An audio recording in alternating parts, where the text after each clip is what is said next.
Beautiful night for baseball as we head north on this road trip to the city of Milwaukee. And tonight from Miller Park, a battle inside the NL Central Division. The Milwaukee Brewers playing host to the St. Louis Cardinals. The Cardinals with reinforcements in the bullpen, and that means hard-throwing right-hander Trevor Rosenthal has been called up. A starter in the minor leagues. His record at Springfield AA, 8-6. Very good ERA of 2.78.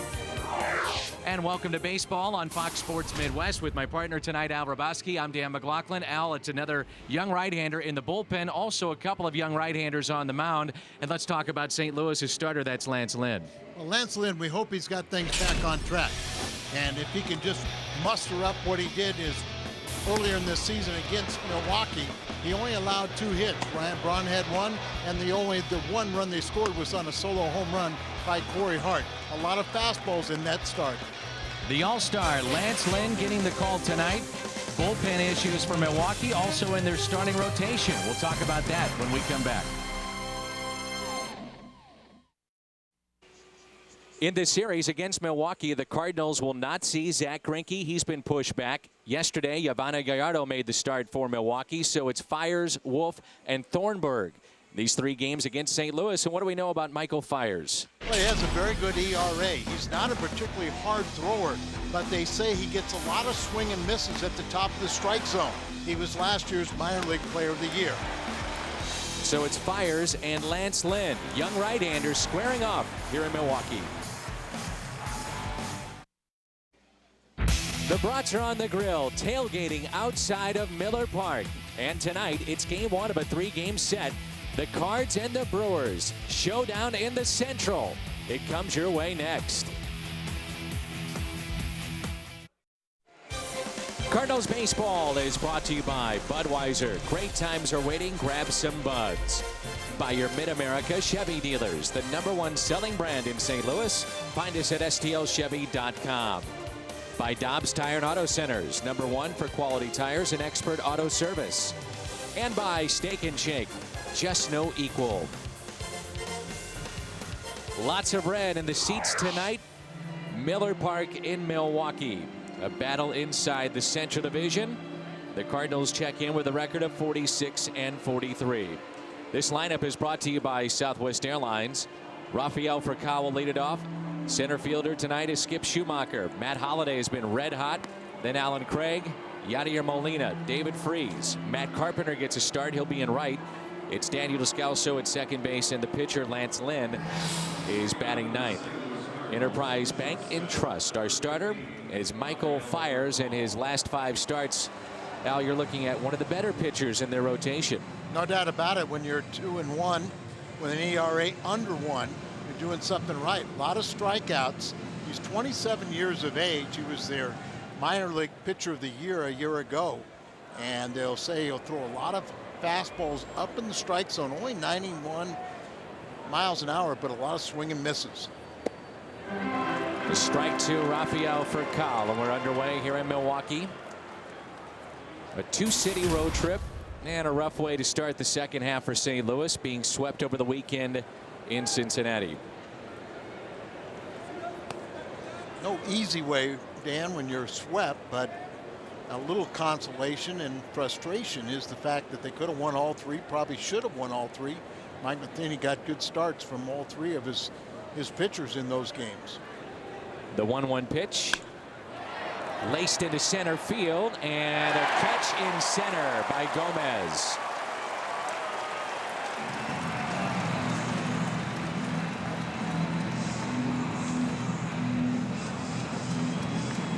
Good speed, maybe a little tumbling act. That was it necessary or not, but a well-stroked ball out to center, sinking line drive, and his momentum carries him into the somersault. Looks good. Plays well to all the post-game highlight reels. That pitch is taken low by Skip Schumacher. Gets a start in center tonight. Skip is hitting .322. No home runs. He's driven in 16. Little flare down that third base line. Tough play here, and that is fair.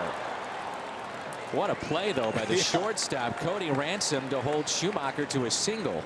Yeah, unbelievable the way he went after that ball, missed it, but recovered and got a strike right back to second base. Ramirez chasing. Here's a young shortstop, and look at that motion. Picking the ball up, falling down, and firing a perfect strike to second base. Good thing Schumacher didn't try to advance on that. He would have been out easily. No doubt.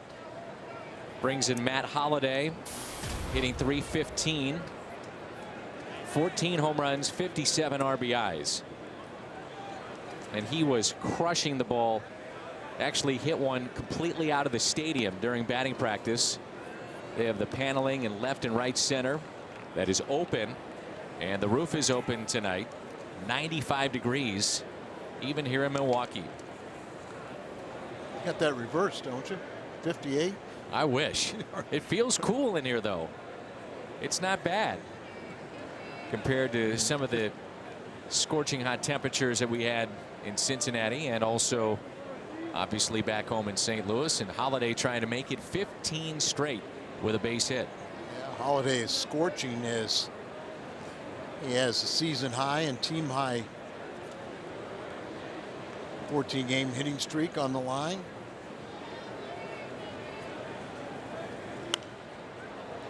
Jonathan Lucroy is the everyday catcher for Milwaukee, but he's been out. They hope to have him on a rehab assignment by the end of the week. So you have a catcher that's very familiar with this starter. And Fiers and Martin Maldonado, who's the catcher for Ron Roenicke. These two are the battery down at AAA. They know each other well, and they've been very pleased both offensively and defensively with Maldonado. They both made major league debuts in the same game. As Maldonado caught Fiers. Talked about how he doesn't throw particularly hard by today's standards, but gets a lot of swing and miss at the top of strike zone. You can see how his motion is a little bit deceptive. Notice how he'll kind of arch his back and really kind of throws his lead arm, his glove arm, up a little bit, and then you don't pick up the ball quite as quickly, and so that ball gets on top of you a little quicker than what you realize. And I think that follows up on the point that you made. He doesn't throw hard, 90, 91, but a lot of swing and misses. So that would tell you that deception is part of his game. Correct. Got a breaking ball and the changeup.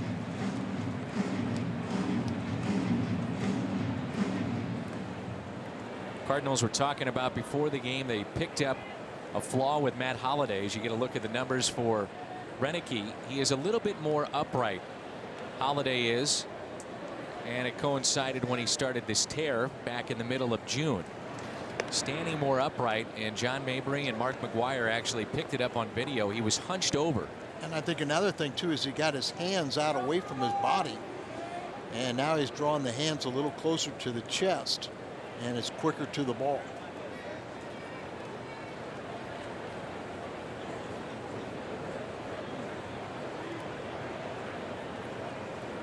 One ball and two strikes on Matt Holliday. Bounced in the dirt, kept in front by Maldonado. No relation to Candy Maldonado.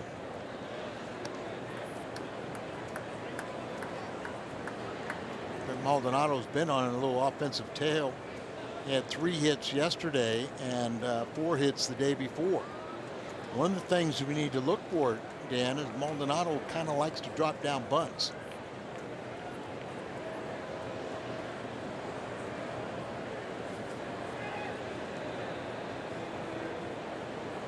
The 2-2 hit in the air, right center. Gomez is back. He's on the move near the wall, leaps and makes the catch.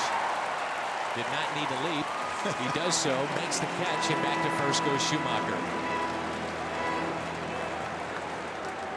Defense for the Brewers. Braun, Gomez, Aoki is now their everyday right fielder. Ramirez, Ransom, Weeks, and Hart along the infield. Corey Hart has not made an error at first. And we just spoke about Martin Maldonado. He's behind the plate. That's presented by Dobbs. Here's Alan Craig, who's been battling a wrist issue, knee issues as well. He's not had very good numbers, obviously, against the Brewers with no home runs, 115 the batting average. Had the day off yesterday with the return of Lance Berkman, and tonight, odd man out is Berkman and Carlos Beltran. They've been trying to give him a day off, and tonight it's the first game of the series that Beltran will sit.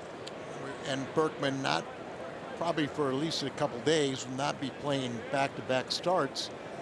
It kind of seems like, you know, who's the odd man out, but really you got guys that are tired and need a little break. Throw down to first and back in there safely. Skip Schumacher. This is the crew that we had down in Miami. You might remember the double switch that was messed up by the crew at that time. Bob Davidson is the home plate umpire, and he was that night. Brian Gorman is at first, Tony Randazzo at second, and Alan Porter down at third. Like I told you, don't worry about it, because Bach and Bob Davidson called the Bach on me in the concourse. And you were being serious. Yep, I saw he and 3 members of his crew and saw me, went to say hello to him, and he called the Bach on me. So he's ready for this game. Locked in. I told him 2 hours and 15 minutes. He said, that'll get us through the 5th. 3-0 here on Craig with Molina on deck. They turned him loose. 3-1.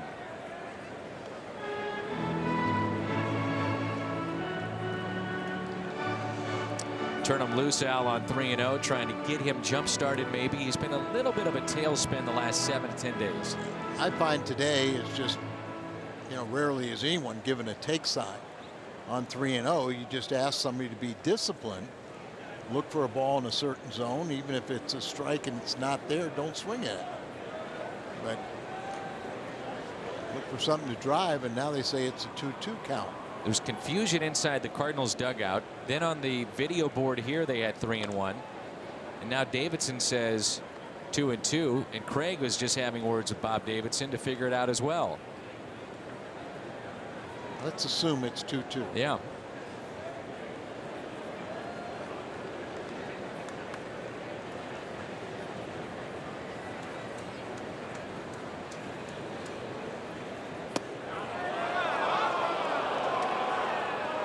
Just a bit inside. Now we know it's 3-2.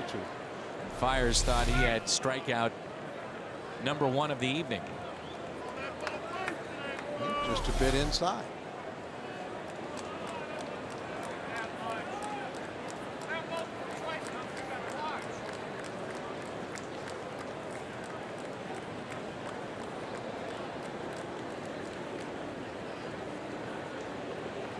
Milwaukee really realizes they had Pittsburgh in town. They took 2 out of 3. Now the Cardinals, and then they go to Cincinnati. Very important stretch for them. 3-2, and that misses down and in as well. So a 2-out walk to Alan Craig. 5th place hitter tonight is the catcher Yadier Molina. Alan Craig was 0 for 9, and I think the first thing to get back on track is to start seeing the ball better, accepting walks. And this guy's swinging a hot bat. Molina now with 15 home runs, 48 driven in. Average at .313. Very good series in Cincinnati with a pair of home runs for a new career high. We wondered about his timing after missing about a week, and not a concern whatsoever.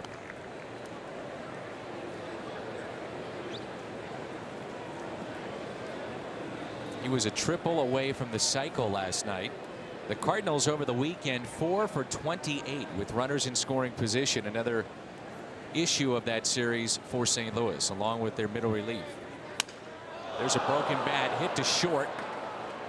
Ransom across the diamond to Corey Hart. Cardinals will strand 2. Lance Lynn to the mound when we come back.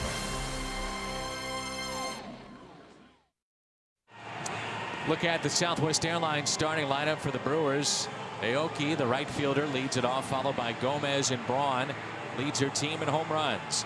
Aramis Ramirez has been on a tear since after the first month of the year.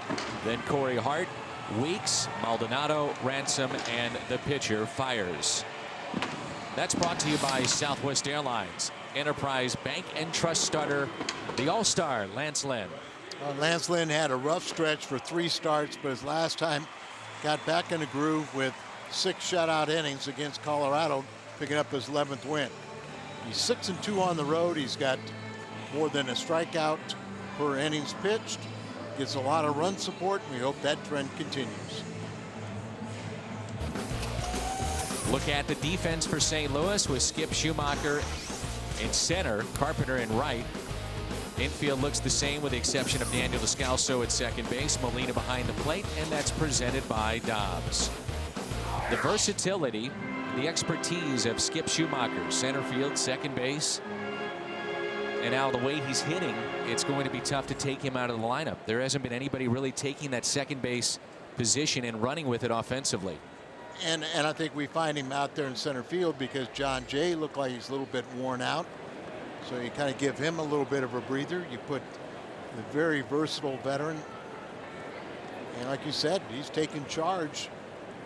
So hard to get Skip Schumacher out of that lineup.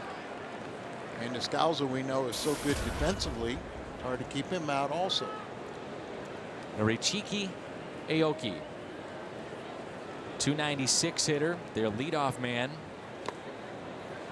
He was rarely, if ever, used as a pinch hitter in the first month. And then Matt Gamble goes down with an injury at first. They move Corey Hart from right field to first base, and Aoki comes in and he's played very well. Noted for his glove, but has made the adjustment to playing in the big leagues here. Nyjer Morgan hasn't really done much for Milwaukee this season. So he's getting his opportunity and making the most of it. Gonzalez was to be their everyday shortstop. He blew out his knee. His season is done. Gamble's done with a knee injury. Ricky Weeks has been a disappointment offensively. Their second baseman, no longer Prince Fielder, so a much different looking team than the one we saw in the playoffs last year. Yeah, they've been able to somewhat solve the problem at first base, like the Cardinals. They're getting enough production there, but some of the secondary parts have fallen off.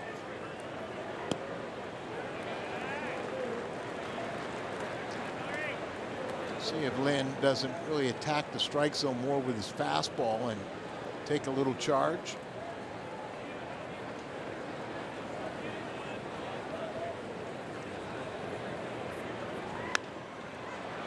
Pitch is popped up. Freeze. Foul territory. 1 away.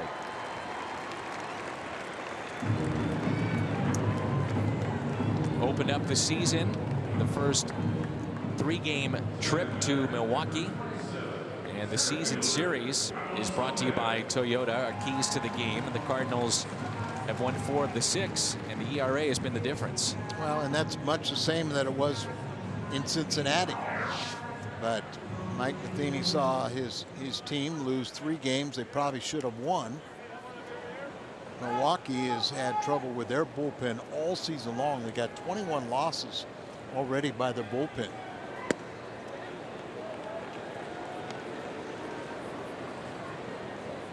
Carlos Gomez, 232 hitter on the year. Talked about it. Nyjer Morgan has been ineffective this year, so it's been Gomez now at center.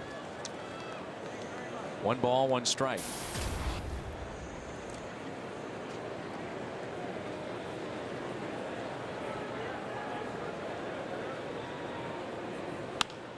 There's a liner and a base hit into right.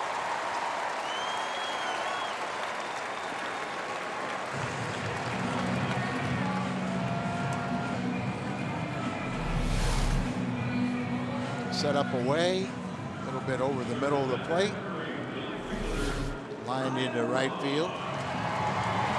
I thought through part of the little rough spell that Lance Lynn had, he got away from throwing his fastball. Now, I know mechanically he got a little bit on the side of the ball on that, on the sinker, and also on his breaking ball, but I I still think that his strength is when he attacks the strike zone, both in and out, up and down, and just pitches ahead in the count. Braun won the MVP last year, knocked out 33 home runs, and already this season leads the National League in home runs with 26. Fourth All-Star game selection as he started that game in place of Matt Kemp. And most people tell you he's having a better season this year. Didn't see that coming, did you? No. After what he went through in the offseason and spring training with the accusations of the failed test. It was overturned for the first time in baseball history, and you wondered about the reception he would get visiting ballparks, and he's overcome that and has put together a fine year. He's one off RBI off the lead, the National League lead, and Beltran 64-65.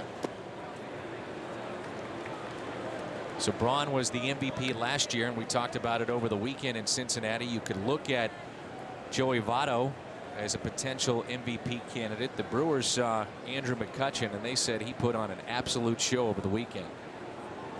I guess when you really do put those numbers together, McCutchen's even a little bit better. And Votto had surgery today on his knee, so he's going to miss 3 to 4 weeks with a torn meniscus. Big loss for them. Chance for Molina, fires to second, and Gomez is in safely with a steal. Like Yachty really kind of hesitated a little bit with his throw, worrying about the second baseman Descalso getting to the bag. But Yachty, well, he might have had a little bit of a collision there, and Descalso did get there, then tries to deke Gomez, make him think that the ball's into center field. Watch him turn like that to see if he can get Gomez to come off the bag.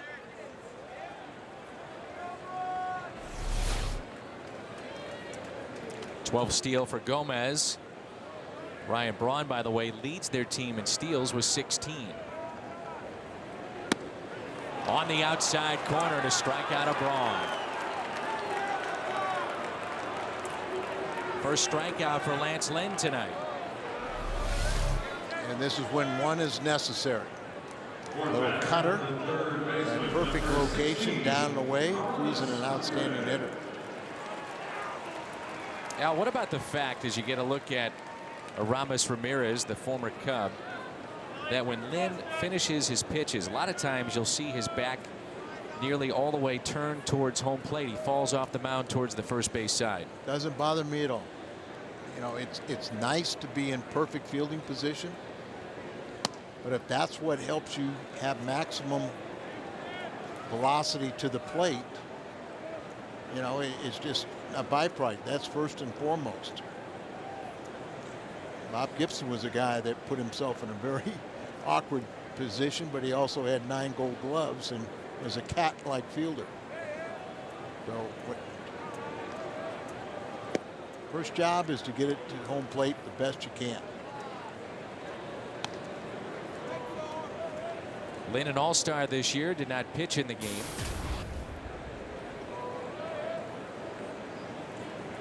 And Ramirez, through 81 games, has been one of the better contributors to this lineup for Milwaukee.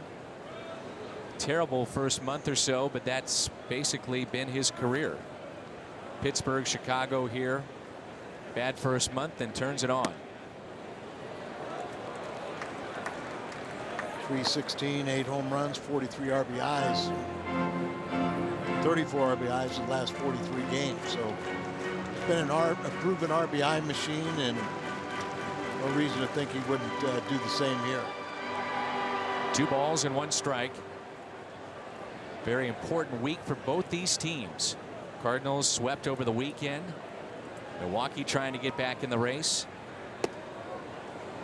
As Al told you, they'll be in Cincinnati this upcoming weekend. Zach Greinke, the Cardinals do not face him, and they are going to skip at least 1 start. Are the Milwaukee Brewers, and possibly 2, which would mean he would miss the Reds over the weekend. Remember, he started the game through 4 pitches and was ejected. Then the next day he asked to pitch that game. and really did not fare well. Gave up a ton of runs. And then 5 days later, he just said he didn't really recover well. So they were kind of second guess that decision. And even though he's being rumored, Greinke, in a lot of trade rumors, they decided to shut him down for a little bit. Talked about diminished velocity too, and it's a really tough spot that the organization is put in now, because you get a situation where if you have to deal him, you want him to be pitching at peak condition and throwing with that good velocity, and people may stay away, at least to some extent, thinking, well, is this damaged goods we're getting? What exactly are we getting? Correct. And Ron Roenicke, before making that decision, conversed with Doug Melvin, the general manager, said, this is what we feel like we need to do, but with everything going on, are you on board with this? We don't want to send a message that he's hurt, because we don't think he is. We just think he needs a little break. Strikeout of Ramirez as he drops his bat and can't believe it.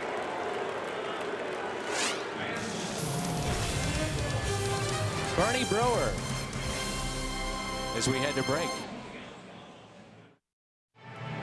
For some of the games in August and September, club tickets as low as $85. Bank of America tickets as low as $85. And get yours at Cardinals.com or call us at 345-9000. One hit aside, there's no score as we move to the second inning. Freese, Carpenter, and Descalso.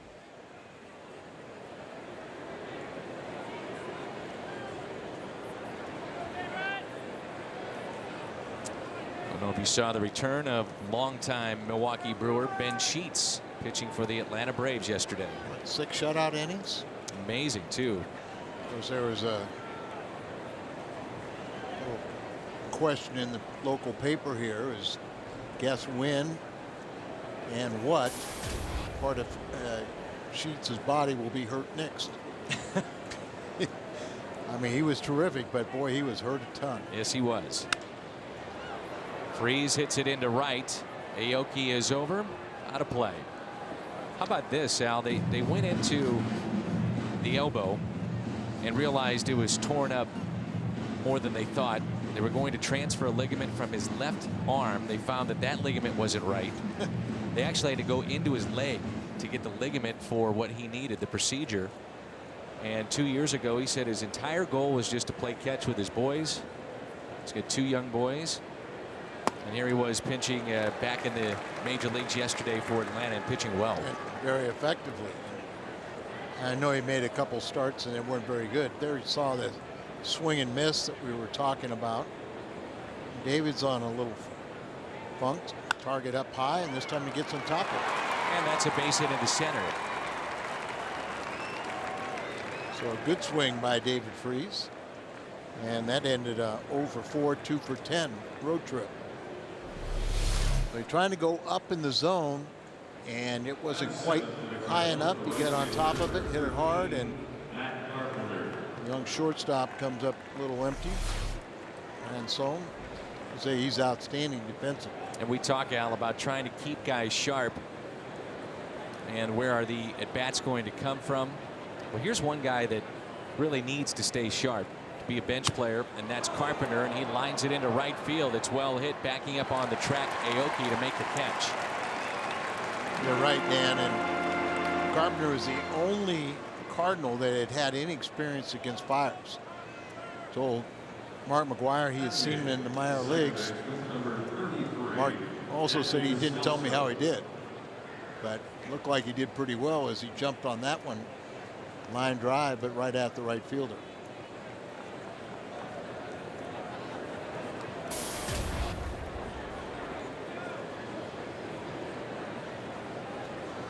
Daniel Descalso, .225 average.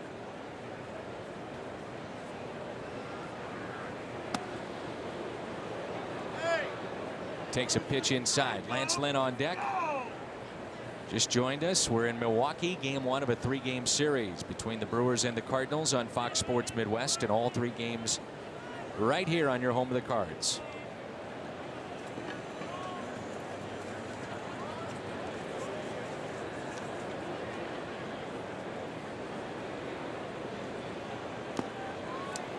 Look at the standings in the Central Division. Milwaukee 8 back. The Cardinals start now 4.5 games out behind Cincinnati. Pittsburgh a game out, and the Reds are playing the first of 4 against Arizona beginning tonight. Cincinnati has won a season high 6 straight. They're now 12 games above the 500 mark. It's also a season high. Here's a 2-0 pitch to Descalso. Pops it up. Corey Hart, first baseman by trade, makes the catch.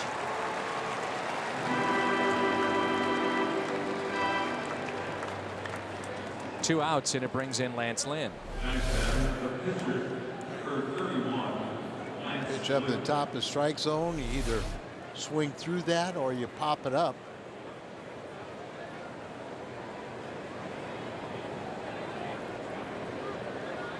Lance Lynn hitting .097.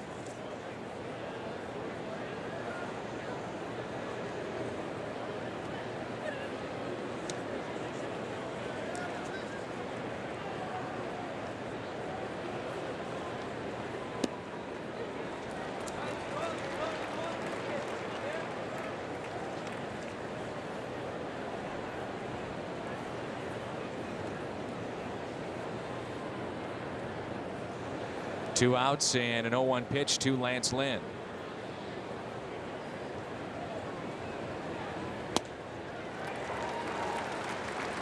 Oh, 0-2. Watch his delivery. You can see how he just leans back and looks like he's throwing it, trying to throw it out of the stadium. Well, by doing so, when he comes down forward, he'll kind of throw the glove as a distraction to the hitter. Right down the middle, a strikeout of Lynn. Turns away, heads back to the dugout. Hart, Weeks, Maldonado coming up. Cardinals with a pair of hits. Nothing to show for it. And there's a look at Corey Hart, first baseman now for Milwaukee. And this year, Hart early on got to St. Louis back on April 7th. 2 home runs. Wainwright, Marte gave those up, and then April 8th he did it again. Lance Lynn. This guy has just absolutely tore up the Cardinals. Most home runs against St. Louis last calendar year. Hart, Brian LaHare, that's all done this year. Alfonso Soriano with 4. 3 of those last year, 1 this year at Busch Stadium, his first of the season. Corey Hart's first 3 home runs of this year were all against St. Louis. I talked to him, I said, you're not going to put on a home run binge against us. He goes, I would gladly hit no home runs if we get 3 wins. Longest tenured Brewer. And I've always kind of thought he was always flying under the radar. I agree. A lot more valuable than what the team would probably give him credit for. He's 6'6", and remember a good portion of last season, Ron Renicky, thinking outside the box, said, all right, let's put him at the top spot in the lineup, and it worked. You don't see many 6'6" leadoff men. You don't see many guys that look like Chewbacca. I'm sure he appreciates that too. He'd have as good a career as Chewbacca. What kind of career was that? Good one? Yeah. Next to Harrison Ford. 2 balls and 1 strike. Always appreciated his speaking. Chewbacca. Understood every word he said.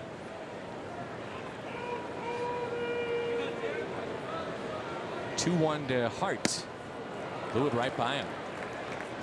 Notice the velocity if you go by the guns, the various stadiums, but the velocity has been up tonight early on for Lance Lynn. I just think it's a byproduct of using the fastball. You know, for him to throw 94 is not unusual, but to see him throw 94, 95 so consistently maybe it's a bit. I thought he got away from the fastball and kind of maybe pitched a little defensive.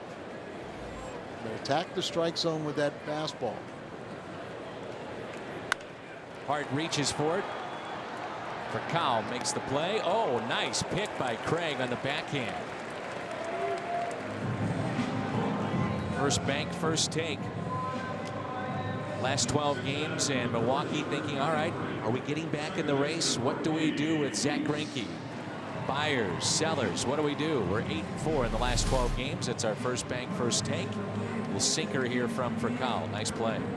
Boy, Ralphie is, I don't know if it's just a sign of a little bit tired, maybe lack of concentration, but he still possesses a very, very strong throwing arm, but there's been a few of those lately. Fastball to Ricky Weeks. I think the thing that you love from the perspective of the Cardinals and watching Rafael Furcal is the fact that he's probably given you more production than maybe you thought, and certainly durability has been better than expected. Tonight, Furcal is playing in game number 87, and last year he played in a total of 87. The year before that, a total of 97. Right, so you got to keep a little bit of an eye on him, and it's kind of that juggling contest we're talking about, but he's such a catalyst at the top of the order. And then he's so good at driving in runs from the leadoff spot, it's hard to take him out. Ricky Weeks RBIs in 6 consecutive games, but only hitting .199.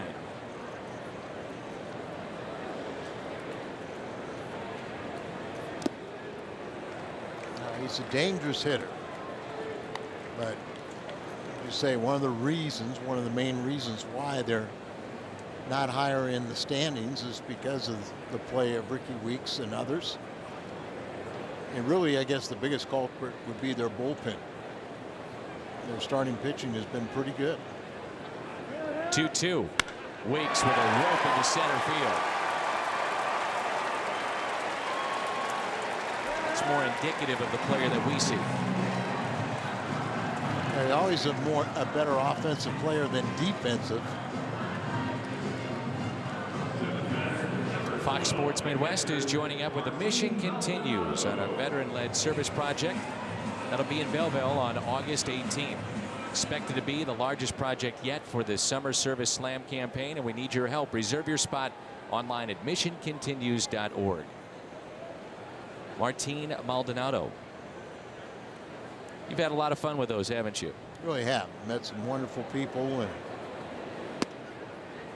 veterans that I have so much respect for, but it's such a worthy cause to reunite service members. You're talking about some young kids that have had multi-million dollar responsibilities in the service, and then they come back and they say, well, you really aren't qualified for anything, and just a way to acclimate themselves back into society. And it's a great healing process for many of them.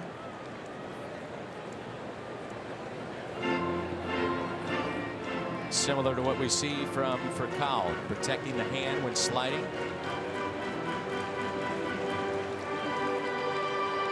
One ball, one strike. That's Ricky Weeks, the runner at first.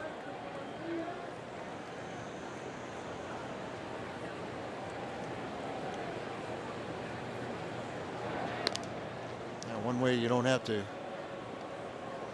or an easy way to protect your hands is to slide feet first. Exactly.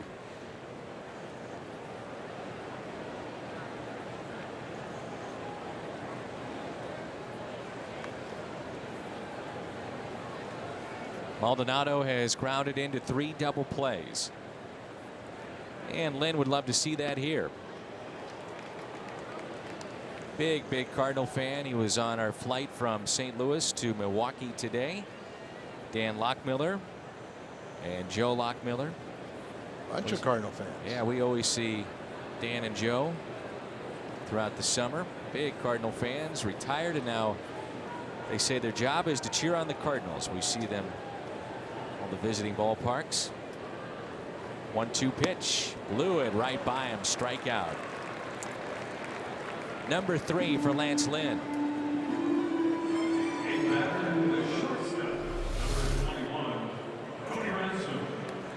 Got a little movement on that 94-mile-an-hour fastball, but know, if you keep it in and out, try and keep it out of the middle of the plate, it makes it a lot easier.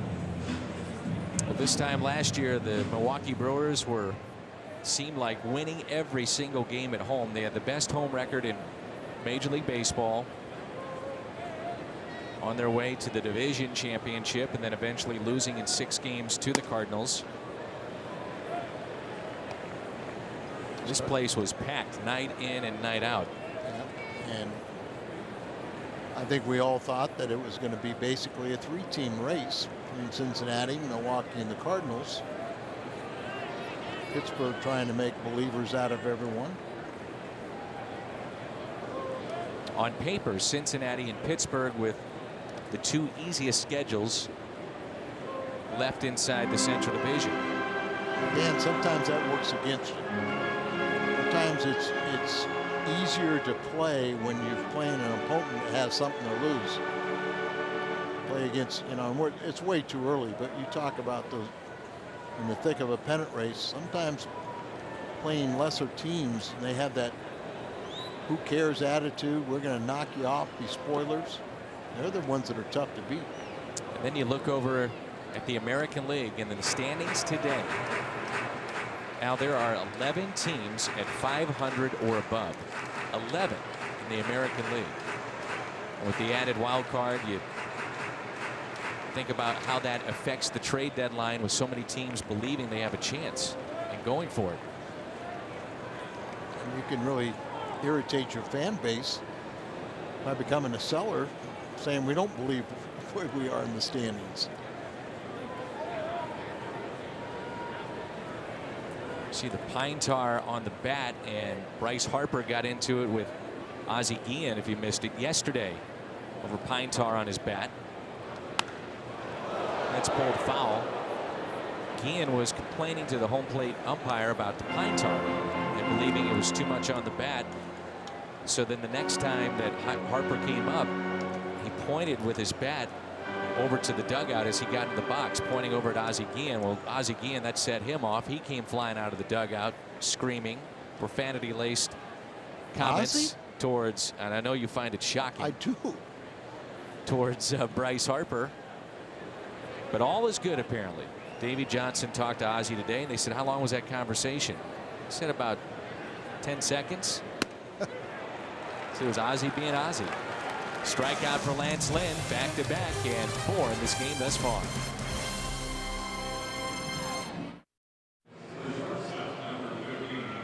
Now, you talked about deception with this pitcher, and we were thinking during the break a little bit of Chris Young, maybe Ubaldo Jimenez as he reaches back with the pitching hand. But watch the left glove and the non-throwing arm and reaching out towards the plate. See how they lean back and then the glove hand comes straight up, and then kind of a hitter kind of sees that glove and kind of follows the glove, and the ball jumps on top of you a little quicker than you believe, and sneaky fast. You might remember Chris Young was hit by a line drive when he was with San Diego. Missed considerable time, and now the Princeton product is pitching for the New York Mets and making a start tonight. Not only hit in the face by a ball off the bat of Pujols.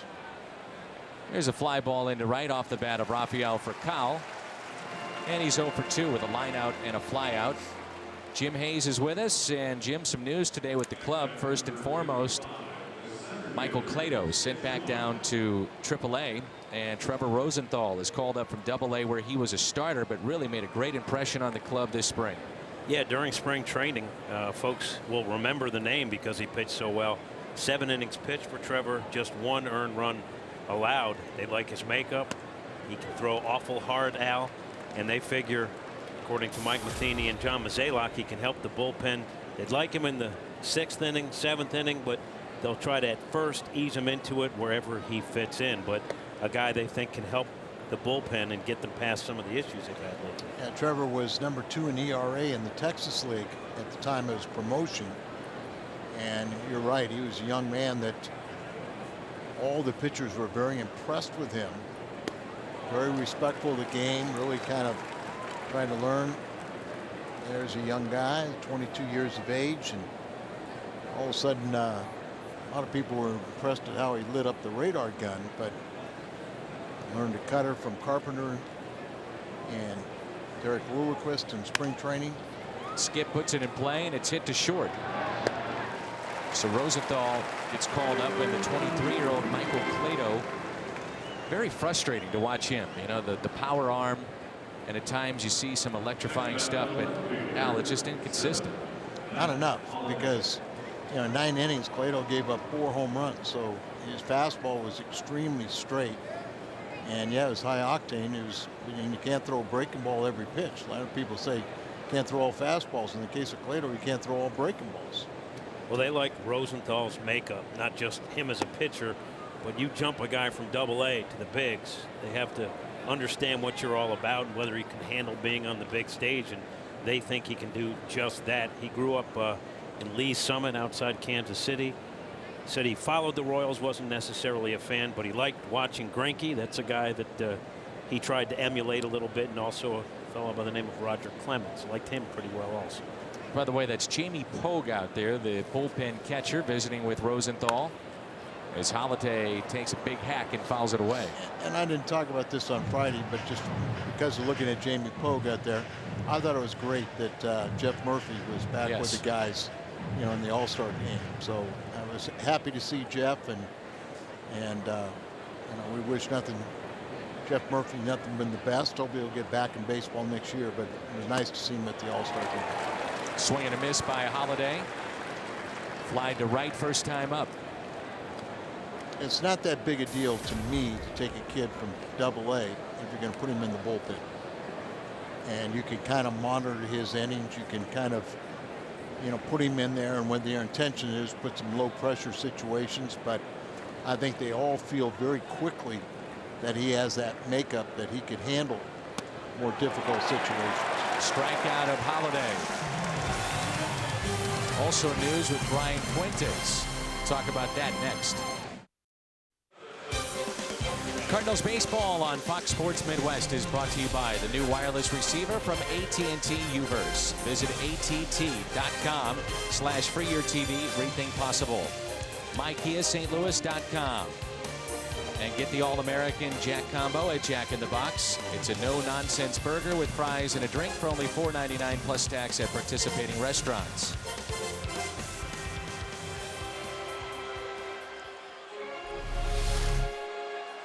Sean Markham and Giovanni Gallardo.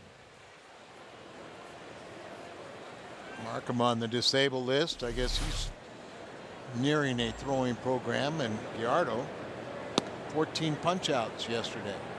When he was being interviewed on Fox Sports Wisconsin and got the sunflower seeds. How about that? 14 yesterday, and over the weekend the Brewers pitching staff put together, in terms of records, their greatest 3-game series of strikeouts. Collectively over the weekend, Brewers had 44 strikeouts in the 3 games against Pittsburgh. If you look at their last 4 games, they've had 57 strikeouts. A check swing and 5 strikeouts first time through the lineup for Lance Lynn. Lance got 5, but Brewers pitchers last 5 games, 13, 12, 15, 17. That was the most over a franchise history of a 4-game span. So, Jim, as we went to break, we were talking about the lefty Brian Fuentes. He's a 4-time All-Star. We saw him as a closer in Colorado, teammate of Matt Holliday. Cardinals had interest in him a few years ago, and he was let go by Oakland. So the Cardinals say, let's take a flyer on him. He wants to take a flyer on St. Louis. Maybe it's a good match. And when can we expect him here? Well, the Cardinals are hoping within a couple of weeks. Right now, he's in Jupiter with the Cardinals Gulf Coast team. He threw a side session today for the first time. The Cardinals approach, let's just take it easy, treat it like spring training. He's going to throw a side session again, hopefully throw some live action on Friday, and then they'll reevaluate. But they're thinking within a couple of weeks they could have Fuentes up with the big league club, and that would cause a question what they do with Browning. He's been very good as a left-hander. John Mozeliak said at that point we might consider carrying 3 left. You know, before they brought up Rosenthal, my thought was, why penalize Brown? And I could see getting rid of a right-hander more so than I could Browning and carry 3 of them. So, And remember when Fuentes was a closer, lefty righty, it didn't matter. He was very good at both. Now he has dropped in velocity a little bit. And the idea would be to maybe not expose Mark Zubchinski as much to some right-handers or extended innings. But well, apparently that would give you a good option. At least one of the reasons why he was released is he couldn't get right-handers out this year. And it's my understanding he hadn't pitched in quite a while, even though he was released last week. It's been quite a while since he's really pitched. That's why he agreed to go into the minor leagues and, you know, get back into pitching shape. And Browning right now, 5 2/3, has only allowed 2 hits. The thing I'd love to see is the fact that he hasn't walked anybody. No, and you know, he did allow his first run, but it wasn't while he was on the mound. Fly ball to Holiday, backs up a few steps, makes the catch. And there's 2 away. MLB.TV, take our coverage of Cardinals baseball wherever you may be. Throughout the summer months, visit Cardinals.com and get more for details. Aoki retired 0 for 2, and it brings in Carlos Gomez, who singled, stole a base, and then left stranded back in the first. Jim Carlos Beltran, Mike Matheny just trying to give him a little time off. Yeah, Mike said being part of the whole all-star thing in Kansas City takes a bigger toll on a player than one would think. And he said, you know, because Carlos did the home run derby and it was a return to Kansas City for him, he said it wiped him out. And so Mike said he needed to give him a day because Carlos was just flat out tired. In the air to center, and it drops in. Gomez hustling on his way to second, and he is out. Strong throw back in by Schumacher. Aggressive play by Gomez and gunned down at second base. Couldn't make the catch, but we know about the arm of Skip Schumacher, and he comes up with the play. Fracao with the tag, Gomez gunned down. Cardinals have Craig, Molina, Freeze coming up. The Hyundai replay as we head to a timeout. We move to the top of the 4th. 5 hits combined in this ball game thus far. Alan Craig, Yadier Molina, and David Freeze. Cardinals inside the Central Division this year are just 20 and 18. And they're a 500 team on the road, which you take 500. I'd say that's okay, but you've got to be a lot better at home. And the Cardinals are only 3 games above 500 at Busch Stadium. That's a real mystery. You know, that environment at home, why they aren't playing better, and I'm sure they will.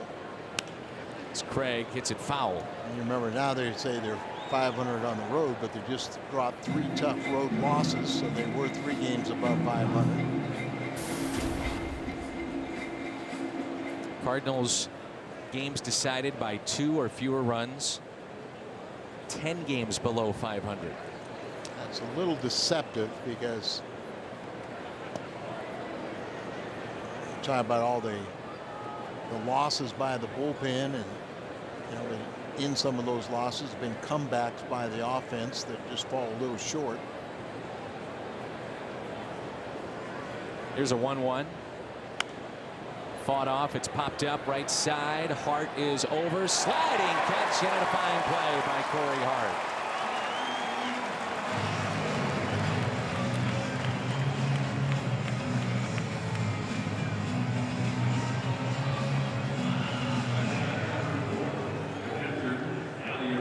I wonder if the ball girl down the left field line didn't inspire Corey Hart to make a nice play.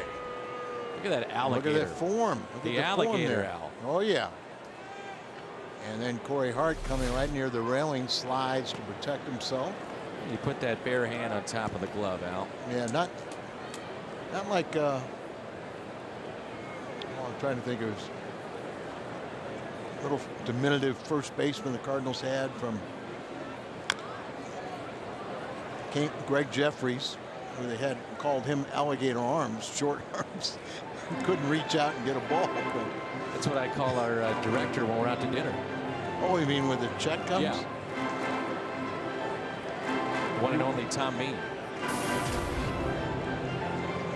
I've been working with him for almost 3 decades, and one time I saw it open up and moths fly out. But He's the first to tell us to take a crowbar to our wallets. yes. 1-2 the count on Molina. Grounded out to short his first time up. I think we just woke him up.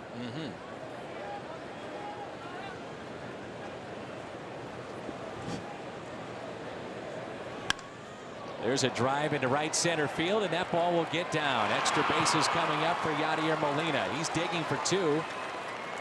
And in there safely.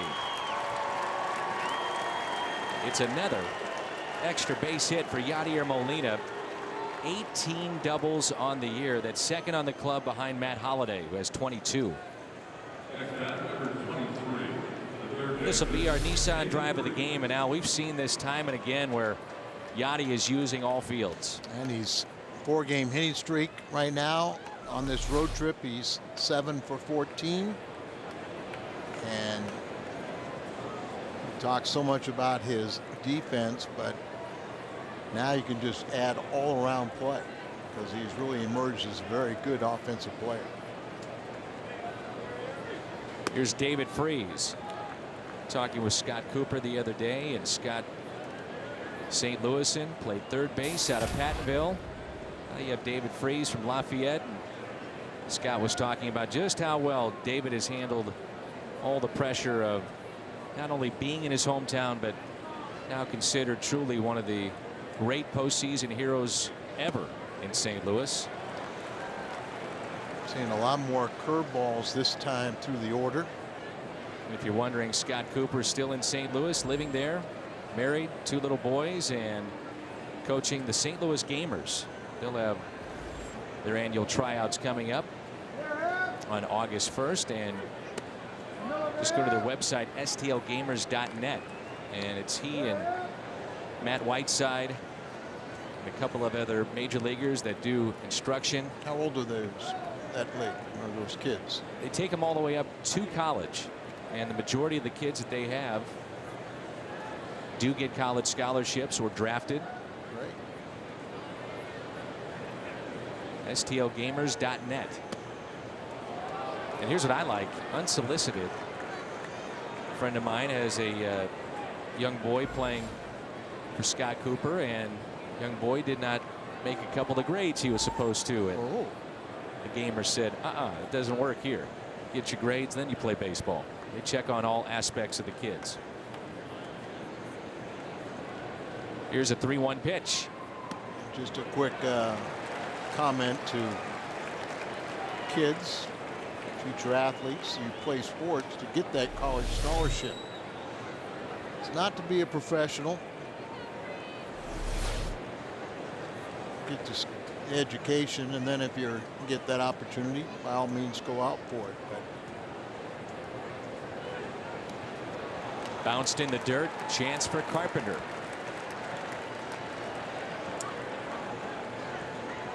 First time up, swung at the first pitch, lined out to right. We talked about how Matt's dad is a high school baseball coach down in the state of Texas, actually won the USA Today National Championship. And I was talking with his dad over the weekend in Cincinnati, and he's so proud, obviously, of the kind of person and player Matt has become. But he said that the aspect he's most proud of is that when Carpenter had Tommy John surgery, Matt Carpenter, he said, and this would, I think, shock anybody, he said he was close to 250 pounds at that time in college. And he realized because he could always hit, he had a chance to possibly get drafted, make this his profession. He said there was a point where Matt didn't have a soda or cheeseburger, he said, or pizza for about 4 to 5 years. Very strict diet, got himself in great shape to be able to play the outfield, work on the corner spots. And he said he's always been a very hard worker, and we've seen that here. and maybe that was why it was a little easier to make the spring training transition. 0-1 pitch. Carpenter hits it out of play. He was smart enough to realize that he was going to have to become more versatile to be at the big league level. But he also became kind of just a little ping hitter. High average, but just flared and coiled the ball. And suggestion from McGuire and Mabry that, you know, you're going to have to stand up there and hit the ball like a man. You're going to have to drive the ball. And they give Matt all the confidence and credit that in a very short time he convinced them in spring training that he could do so. And then get off to the great start. But like you say, now fighting for at bats. In the hole here, 0-2.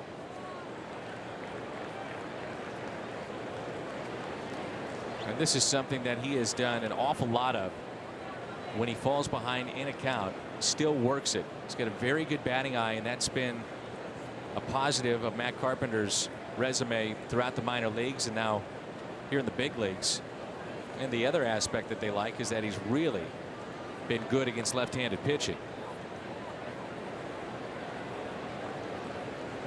1-2 pitch. There's a good idea what you're talking about right there, laying off that pitch, breaking ball, working the count, getting back even. And you talk about that ability, it's getting to the point now where you see even many of his pinch hit appearances it's lefty against lefty. Absolutely. Runners at first and second, scoreless ball game, 2 balls, 2 strikes with 1 out. Time is called. These two have worked a lot together in the minor leagues, pitcher and catcher, but in least to this inning, they're having trouble getting together. Just to follow up on the story about Carpenter, he also talked about the influence this year of Lance Berkman on his career. He said it was at the insistence really of as you mentioned, of McGuire and Matheny to have him drive the baseball, but he said Berkman has been unbelievable with him as far as talking about strategy. And he said that Lance Berkman has wanted to go to Carpenter and help him out. It was a two-way street where some guys aren't receptive. He said Berkman did that. He's been receptive to Carpenter and vice versa.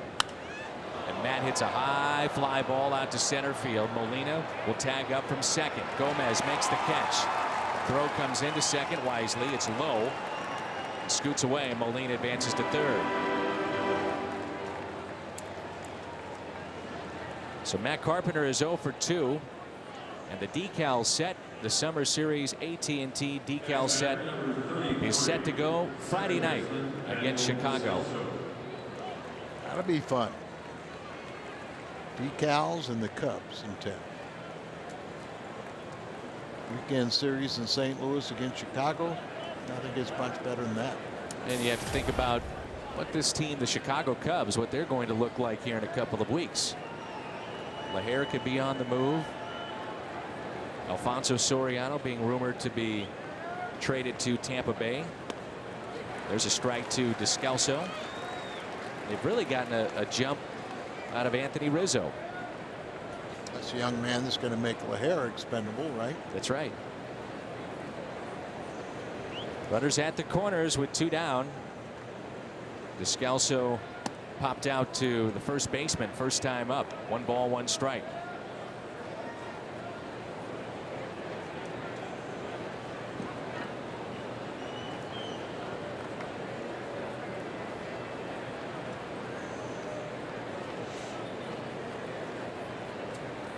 Reminder, by the way, August 18th. Game time change. It's been picked up by Fox nationally.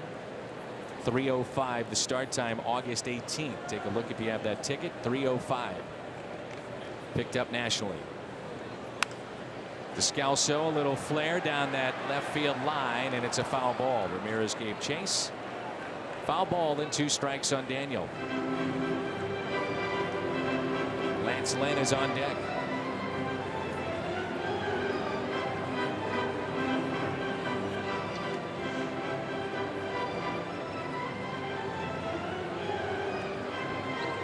Got to really battle as an 8th place hitter.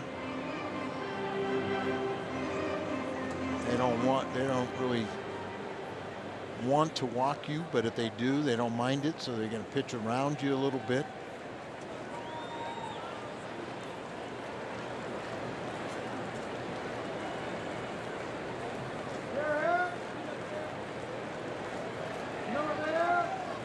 1-2 is tapped back to the pitcher.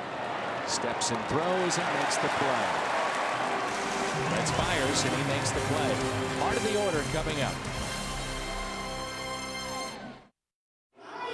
This week on Fox Saturday Baseball, Rangers head to Anaheim, take on the Angels, or White Sox battle the Tigers in Detroit. Fox Saturday Baseball presented by Budweiser begins at 2:30 only on Fox. Check local listings for the game and start time in your area. 3 hits aside and there's no score.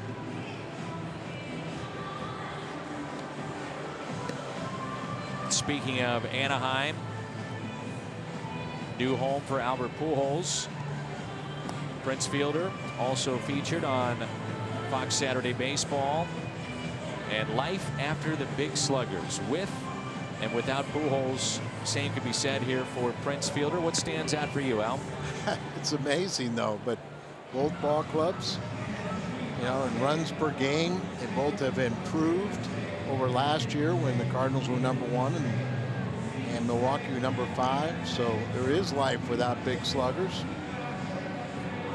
Not that you can replicate their numbers, but you can come up with, you know, everybody else pull in a little bit tighter, come up with a little better offensive performance, and even surpass them.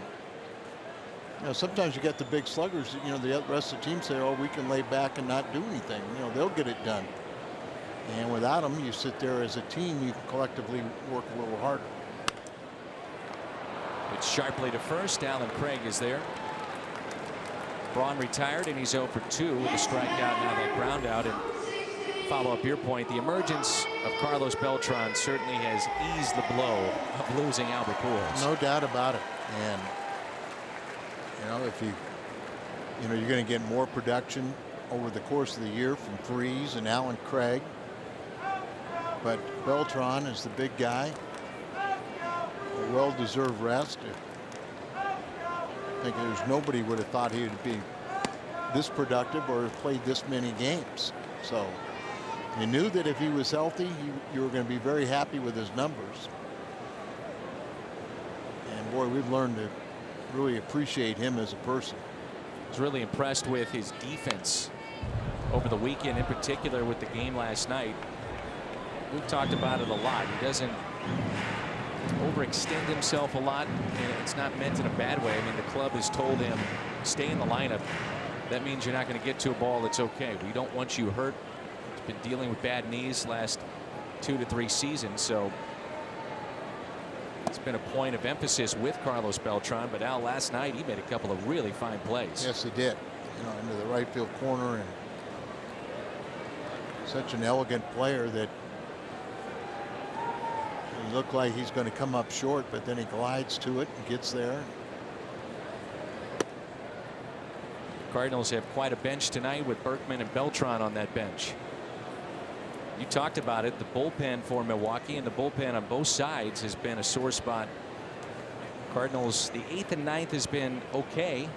It's been getting to the 8th and 9th that's been the issue. This is popped up for Kyle, looking up into the sky and makes the catch.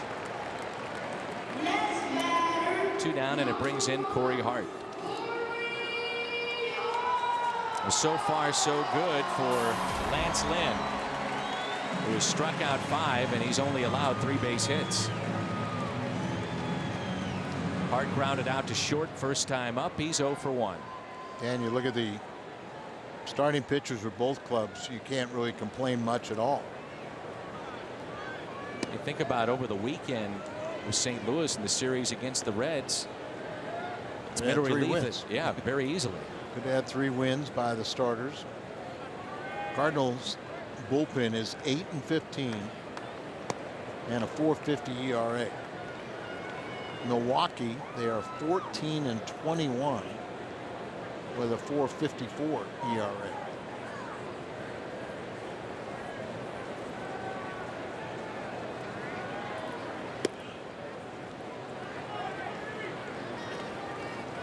Nothing more demoralizing to a ball club is to battle hard and see games lost.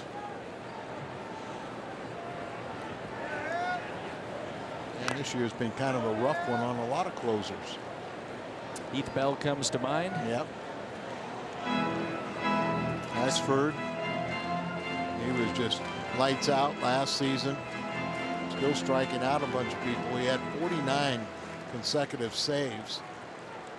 That was the 4th longest streak in history.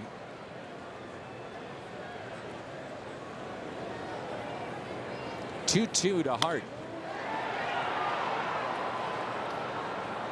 Right field. And Carpenter makes the catch. A 1-2-3 inning for Lance Lynn. He leads it off when we come back. Stars for Baby Risa, and that's coming up this Thursday. And the admission is only $10. Some of the guys will cost a little bit more, but that's okay because all that money is going to that little girl you see pictured there. She suffers from Krabbe disease. It's a very, very rare form of disease that breaks the nervous system down and eventually will cause death within 2 years of babies born with that. And it's a friend of Skip Schumacher, his best friend from high school. That is his baby girl, Sean Stutzman, and that's Baby Risa. And they'll have a fundraiser for her coming up, and that'll be on Thursday night. Also, the Cardinals now are coming up with a special night for Baby Risa, and they're going to have field box level seats for the game on Wednesday night against San Francisco. And they've cut those field box level seats down to $20 and $10. So half of the ticket price will go to their foundation to help Krabbe disease. And if you go to cardinals.com/Baby Risa, you can see a feature put together that has Mom, Dad, and Skip talking about the disease and what the family has gone through. It truly is. I mean, you count your blessings. I have 4 healthy children, thank goodness. And Baby Risa has to have secretion sucked every 5 minutes of her life. Nighttime, daytime, morning, afternoon, doesn't matter. So someone is always with her around the clock, and Skip has come together with a star-studded cast, and make sure you're a part of it on Thursday night. Baby Risa, so it's cardinals.com/Baby Risa to find out the ticket info as well as to see the feature on her. 1 ball and 2 strikes on Lance Lynn. A little bit low. Myers is from Pompano Beach, and around a little bit south of Jupiter, the Cardinal spring training site. Follow up one more thing about Skip and what he's doing, Al, and talking with him. He said, I'm from Orange County, California, and he said, no disrespect to my area where I grew up, but if I would have done a fundraiser like this, I'm not sure anybody would have shown up. He said Cardinal Nation, it's a strikeout of Lynn. He said it's just been remarkable. He said I'm just blown away by how many fans have contacted the Cardinals about this and the family, and now want tickets for that game, and the family will fly in for the game that night throughout the ceremonial first pitch to Skip. Really does say something though about the fans and getting behind the guys they like number 55 there. How can you not like Skip Schumacher? You bet. There's a breaking ball, and it's taken low by Rafael Furcal, who was lined out to center and also flied out to right. Speaking of the West Coast, Furcal says durability, it's been an issue at times in his career.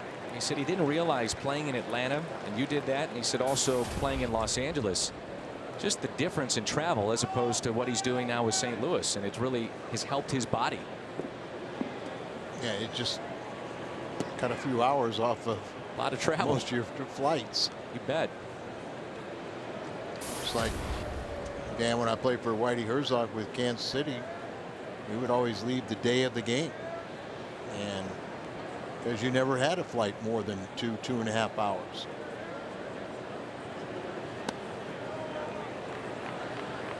And I think you and I would like that again, wouldn't we? I'll chip in. Yes, we would. Another home night with the families. That is ripped down the right field line, but foul. What time did you used to get to the ballpark, or was it mandated that you had to be at the ballpark? What time? 5:30. 5:30 for a 7:30 game at that time. Yep. We got guys that'll get to the ballpark, coaches, before noon. Oh yeah. And you know, now it's 4.5 hours the bus, and you're lucky if you got 4 or 5 players on the bus. They're already there. Ramirez makes the catch. Not saying it's right, wrong, or of course there was no video equipment to look at. There were no training rooms to utilize the weight training. Those things were not around. Shortstop coming in, but Ramirez will cut it off.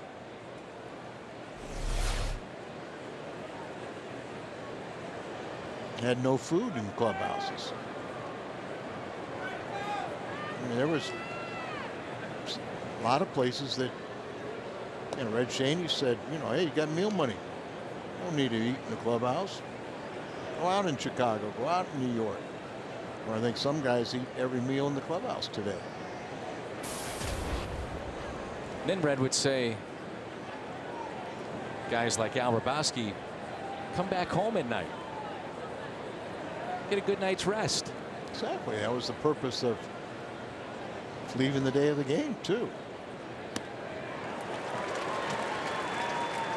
You experience a little nightlife, is what you're telling me. No, I think that's what you're telling everybody. Well, no, I just know you, Al, after all these years and being on the road with you. I know that June can feel very safe with you on the road. That's right. You're a good boy. Most of the time. And those times she's with me. That's right. When I'm not. The years have gone by. You've calmed down the mad Hungarian. Yes, I have. Your alter ego. 3-1 pitch. And that is ball 4. So a 2-out walk to Schumacher. And that is the last thing that Milwaukee wanted to do. To extend the inning to Matt Holliday. And Holliday has had good numbers against rookie pitchers. And David Freese also in the top 6 of this category. Ryan Braun in this game, and Holliday at 433. It's good to see a couple Cardinals on that list, because it seems like so many times the first time they see a pitcher, he has the definite advantage against St. Louis. Matt is fly to right. It struck out back in the 3rd. And I've always felt that between a pitcher batter, first time you face someone, it's always the pitcher's advantage. He knows what his strengths are, and he should always match his strength against your strength.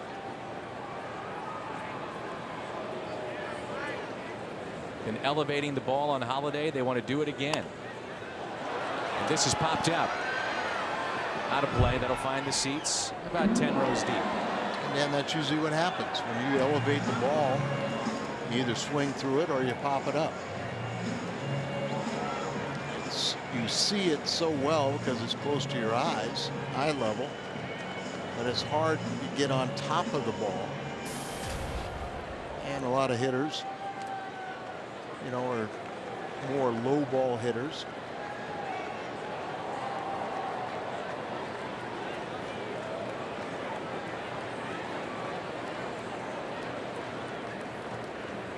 Oh, 0-2 the count on Holliday.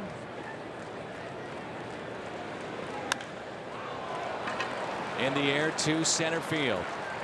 Gomez calling for it. And he makes the catch. The Cardinals have stranded 6 tonight, midway through 5. No score. Should be a lot of fun coming up at the ballpark, and it's the weekend of the 1st, 2nd, and 3rd. Milwaukee will be in town, and the Cardinals are celebrating the 1982 championship team. That Sunday is the Build-A-Bear Workshop Day. There's a Bruce Sutter bobblehead. Game 7 replica ticket from the '82 World Series. And most, if not all, of that roster will be in attendance. Throwback uniforms a part of that. But most of the guys from the 1982 team will be there. There's Ricky Weeks. Singled his first time up to center. Lance Lynn has been awfully effective here tonight. He has struck out 5 and allowed just 3 base hits. First time he faced Milwaukee this year, he only allowed 2 hits.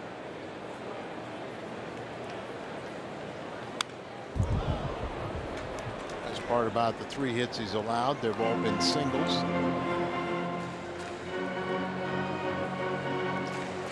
Maybe a little break for Lance Lynn was good for the young pitcher. All-star break came at the right time. You know, it's a fine line, Dan. Everybody wants to make it, but the all-star team, but most of the time it's beneficial to have the time off. Just kind of get away a little bit, just kind of recharge the batteries.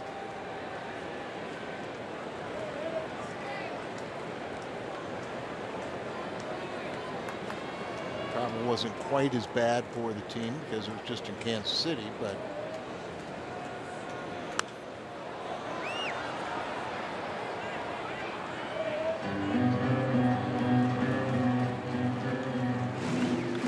Three and 2 the count.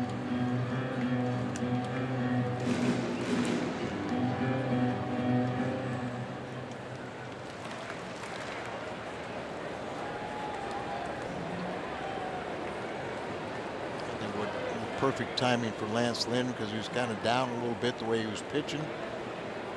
And then a surprise and he makes the ball club. And Ricky didn't like that call, strike, but it's number 6. It's 3 Brewers that have had issues with the strike zone and called third strikes. Braun, Ramirez, and now Weeks. And all 3 of them have had complaints, but Bob Davidson, according to Fox Tracks, has been correct in all 3 of the strike calls.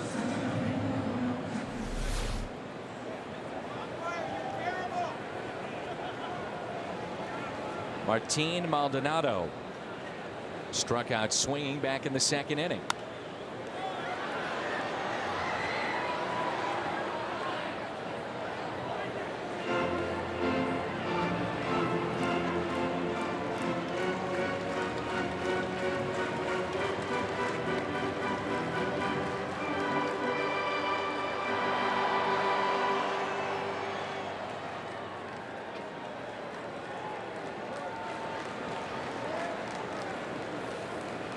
Here's the 0-1 pitch. And that is strike 2.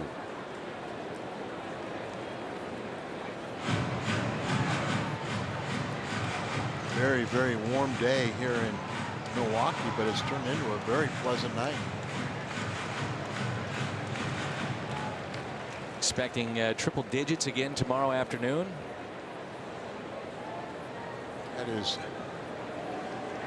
very unexpected from Milwaukee. You bet. One of the shortest summers around, isn't it? Yes. And that is a strikeout, number 7 for Lance Lynn. So 7 Ks for Lance Lynn this evening. Just keeping the ball down, keeping it on corners, throwing it by hitters. 7 strikeouts, a lot of them looking. Picking up where he left off his last start. Trying to win for the 12th time. Need a little offense, though.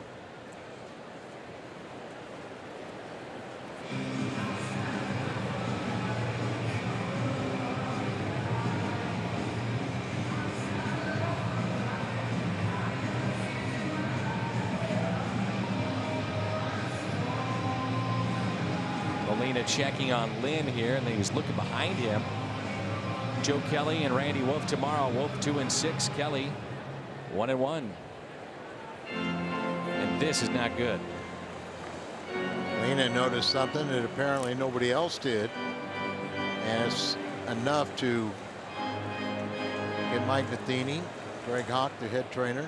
Now Loequist joins him as he stride is. He kind of reached out, maybe leg gave way a little bit. Let's watch this last delivery.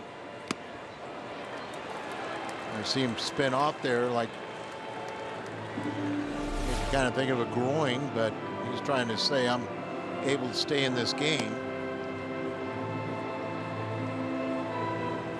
Don't want any heroes right now. I'll say he's fine.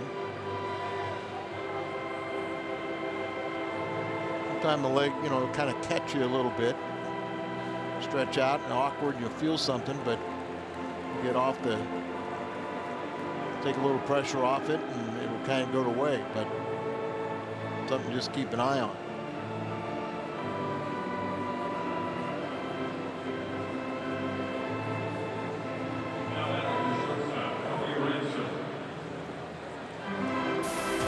Ransom won a ball game over the weekend against the Pirates with a grand slam.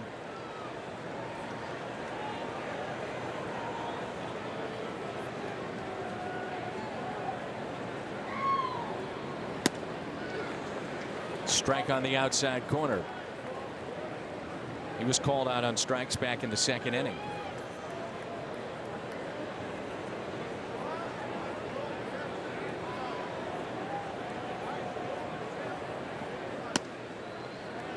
And where's that pitch? Just a little off the plate.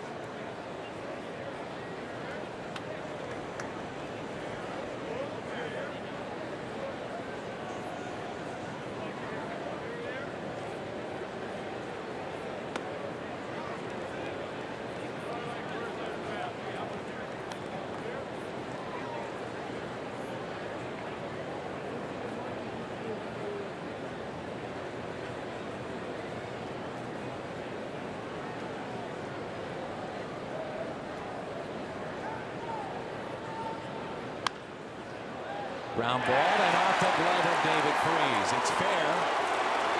Ransom on his way to second base and in with a 2-out double. See how they score that as Freese kind of tried to backhand it and allowed the ball to kind of play him. I don't know if he had time to take another step, get in front of it. It was fairly hit hard, but comes over here, tries to backhand it, and it comes up off his glove. I think he had more time to take another step and square up to it. They haven't ruled on it yet.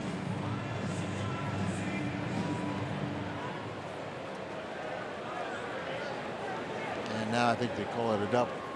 They do, and it's the pitcher, Mike Fiers, who is struck out. That's strike one. Well, it doesn't seem to have any ill effect on Lance Lynn. They checked on him. He seems to be fine. Kind of hung that last pitch a little bit, that or the one that went for the double. And he looks like he wants to finish this inning.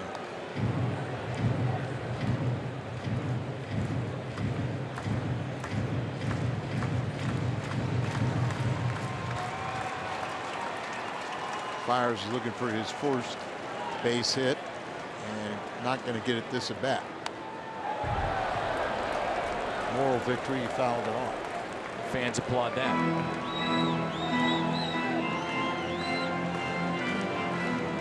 It was just the fourth hit that Lynn has allowed tonight.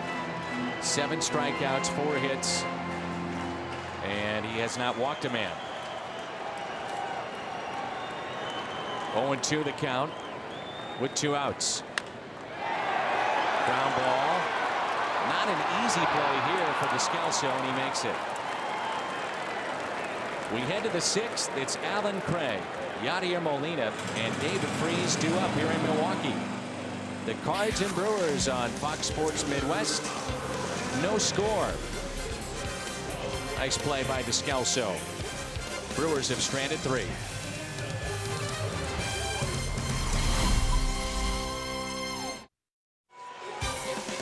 Cardinals baseball on Fox Sports Midwest is brought to you by AT&T, the nation's largest 4G network. AT&T, rethink possible.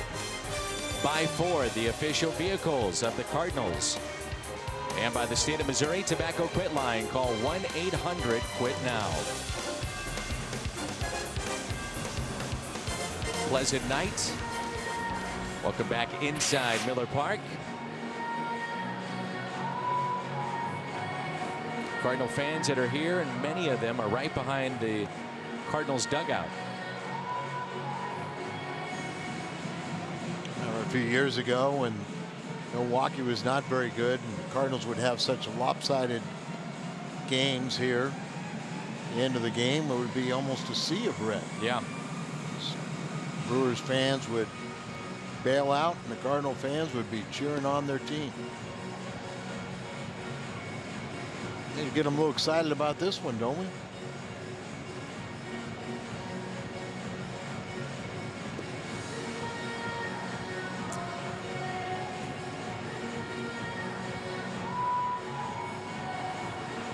Well, the importance of this series, let's take a look where the Cardinals are 4.5 out and 3.5 in front of Milwaukee. Milwaukee talks about how important this 9-game stretch. They just won 2 of 3 against Pittsburgh. After the Cardinals were here, they will go on the road to Cincinnati. But Cardinals are in a similar stretch. They need to keep Milwaukee at bay and keep close to the front runners. Cardinals will have Chicago over the weekend. Big crowds expected. And remember, the start times of those games will not change. Many times it's picked up by national TV, and that's not the case. So Saturday is a night game. Sunday stays a day game. And there still are those $8 seats available for all 4 games against the Dodgers. Thanks to Carlos Beltran. Those were $20 seats. He hit 12 home runs in the home run derby. They took $1 off of the seat for every home run that he hit. He hits 12, so those tickets are down to 8. Handful of those seats are still available for all 4 games against the Dodgers. That's popped foul out of play by Alan Craig. One further note, Dan, right? Fox Sports Midwest going to carry all 3 games this weekend in the Chicago series. I believe so.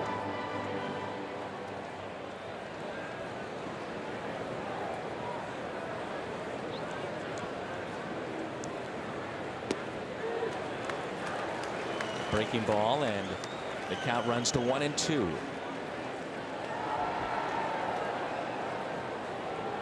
Molina on deck, and then David Freese. Cardinals with just 3 base hits tonight. The 1-2 pitch, and Craig lines to first. Hart was playing way off the line, and he makes the play. Craig is 0 for 2. Brewers rookies lowest ERA in the first 7 starts, and Fiers is there with some pretty elite company. Bill Parsons 1.83 in his first 7 starts. Then Fiers, Sparks, Yabani Gallardo, and Earl Stevenson back in 1972.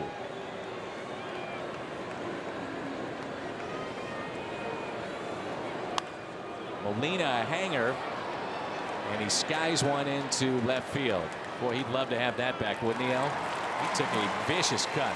Yeah, he kind of jumped up on that ball and just got underneath it ever so slightly.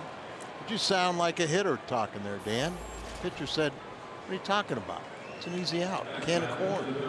Anybody that knows me knows I would have done the same, except mine would have been maybe a 2-hopper somewhere.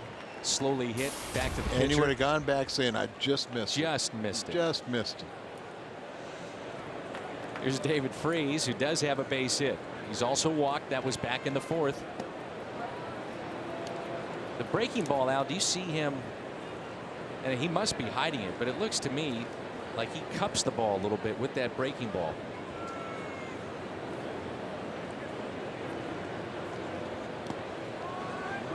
Can get that 12-6 rotation on it, but sometimes if you cup it, elbow comes out, as you've seen, and you telegraph it a little bit. You don't see that normally here. But it's all that same motion where You know, The kind of the circular- arching back and Yeah. then kind of throwing the glove out there that don't pick up the spin quite as much as you would with a guy that just goes straight over the top.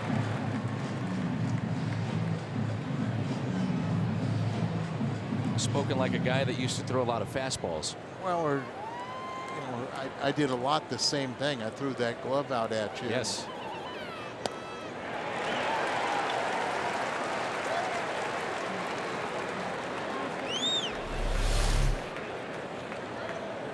Vision, you're trying to look and find that release point, and he hides it, the arm behind, and then watch how the glove hand comes up here, and as he pulls forward, you know, then that arm is dragging. But and you can see a little bit what you're talking about, a cupping a ball, but you don't really see the release point until the ball's already released in, you know, a split second or two after, so it becomes that much more quicker.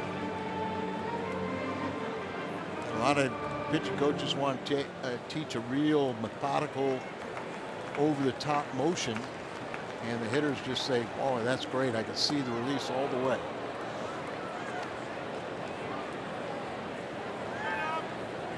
There's not one way to hit. There's not one way to pitch. Everybody's body and the muscular structure is different, so the mechanics become different.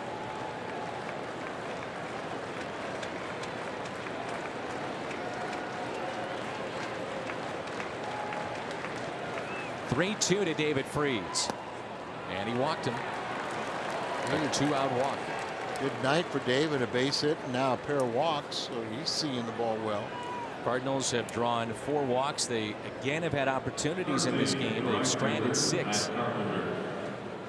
Not many in scoring position, though. I mean, the Molina double in the 4th inning is the only extra base hit.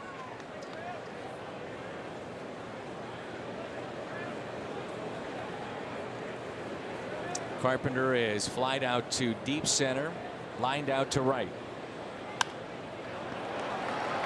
Fly ball into shallow left. Easy play here for Braun. They've stranded 7, midway through 6. No score. Starting at 4:45 every Friday home game, 200 autographs will be signed. And this week it's Kyle McClellan. He'll be signing on July 20th. That's this Friday. Visit cardinals.com/promotions for more details.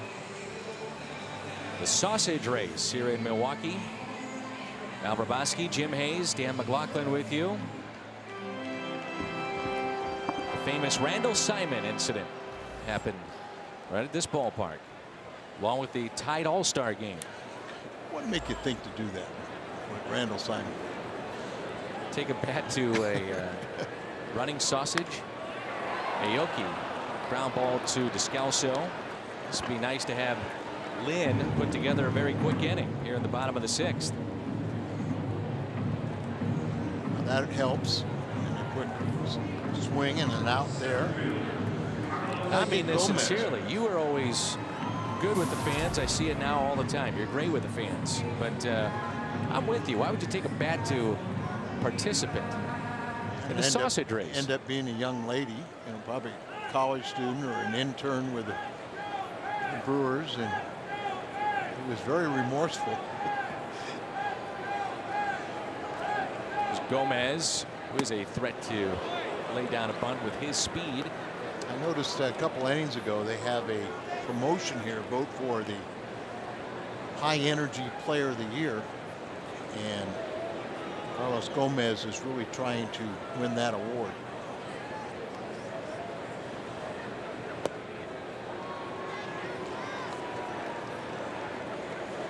Crowd tonight of 30,148. 30148.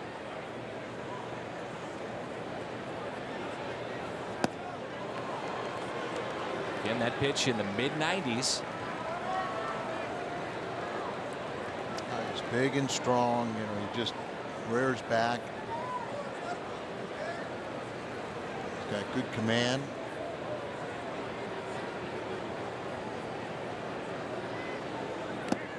And a strikeout for Lance Lynn.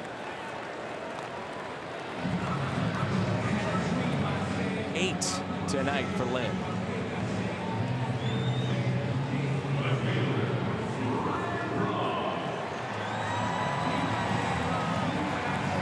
Ryan Braun was 1 for 3 in the start against Lynn earlier this year, and for the most part the Cardinals have had a good job. Look what he's done against Pittsburgh, 429, Cincinnati, good numbers, and then the Cardinals just 240. 1 home run, 1 RBI. Is he standing further off the plate? Looks to be that way, and they've talked about him trying to get more coverage on the inside portion of the plate and back him off. Well, and that's kind of his counter, you know, expecting the ball in, and he turned on that ball, and that's why he's leading the National League in home runs. Where he's standing right now, that's very tough for him to get that pitch that you just saw. You know, he's probably, you think that he's being pitched inside an awful lot, so he's trying to cheat a little bit, trying to take that inside pitch and pull it, but it makes it hard to cover the outside part of the plate.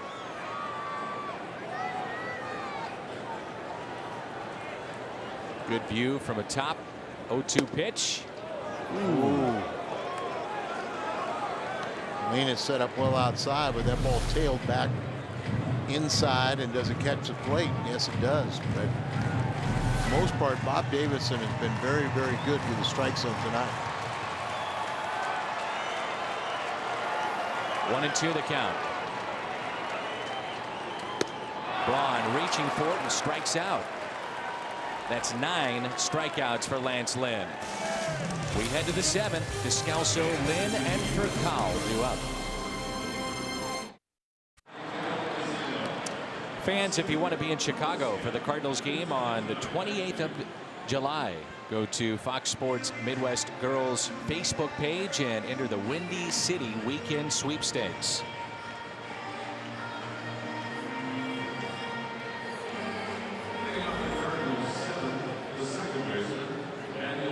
Ramos Ramirez, the longtime Chicago Cub, knows a thing or two about the great rivalry, St. Louis and Chicago.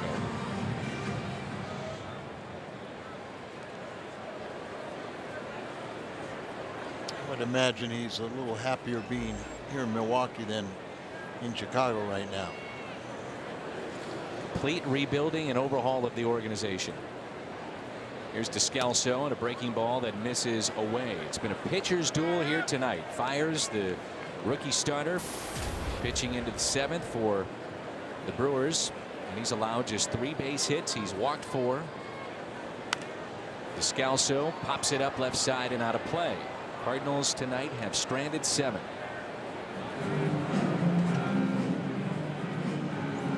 It's really been the Cardinals' problem of late, not getting hits, but getting timely hits.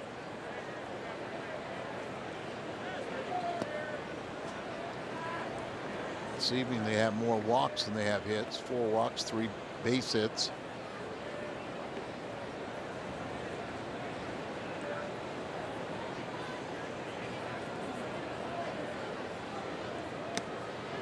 Tied him up. A foul tip and a strike, and it evens it up at 2-2.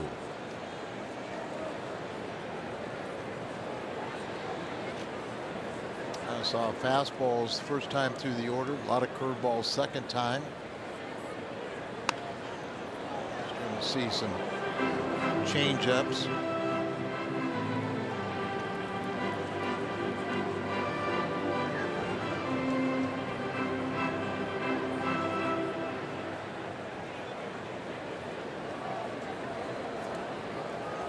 Curveball, fastball in, didn't want it. Didn't want the cutter, fastball away.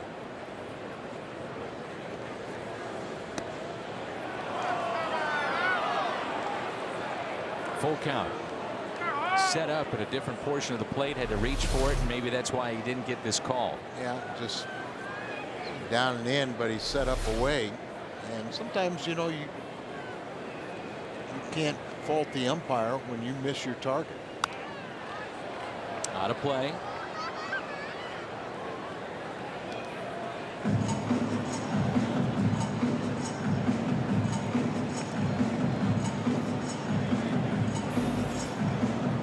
Jose Barris getting loose, the former Pirate.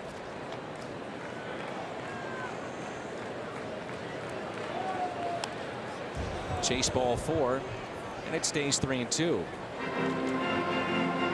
It's really key right here. You get the 8th place hitter on.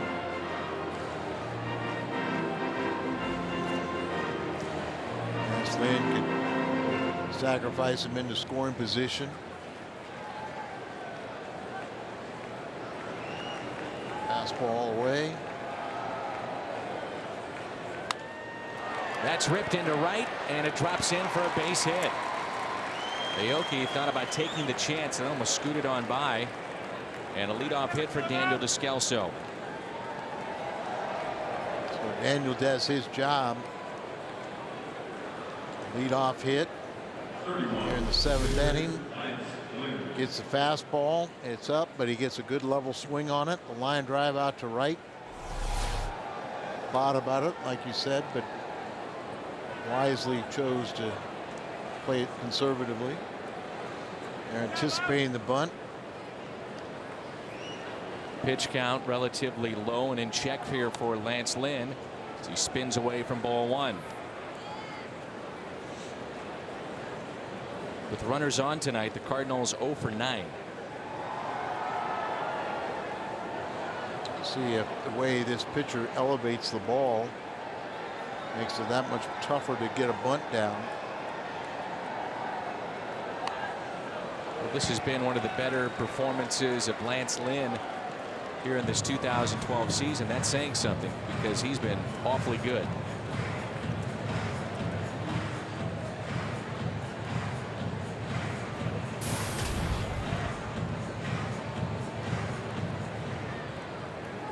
Lance 11-4, and really just 3 bad starts he had in a row. Other than that, he's been really very good. Trying to put together second consecutive outstanding start. Pushes it foul. Not dealing with 2 strikes. It was between a victory and a no decision or an L. Maybe the execution right here with 2 strikes.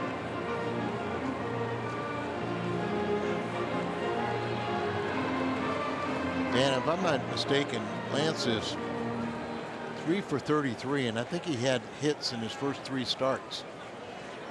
So it's been a real struggle at the plate since then. 1-2 pitch, stabbed at it, did go. It's a strikeout. Can't get the bunt down, and tight ball game like this, it's the little things that could come back and haunt Lance Lynn. He strikes out for the 3rd time. The breaking ball there, and you're right. I mean, nobody needs to tell Lance that in order to help your own cause, and really the difference in maybe him getting a win or a no decision in this game, hopefully it won't be an L, but is getting those little things down, getting that sacrifice down.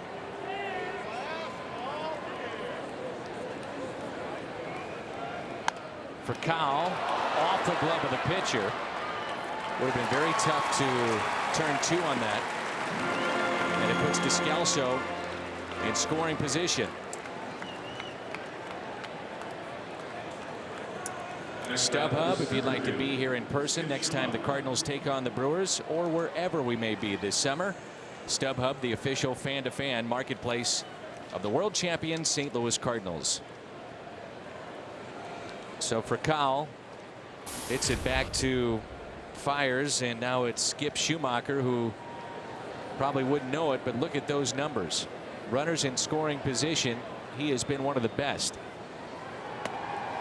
And I think that Skip right here is going to make up for Lance Lynn's lack of execution. We talked about the little things. You don't get the bunt down, but also Fiers not getting the lead man or the potential double play. Descalso at second base. 0-1 pitch. Make it 0-2. Good breaking ball. Now he's in the hole. Veteran hitter, you know, good hitters, not afraid to hit with an 0-2 count. He was up there looking for the fastball, got the breaking ball, and just had to accept it. And now he'll have to battle.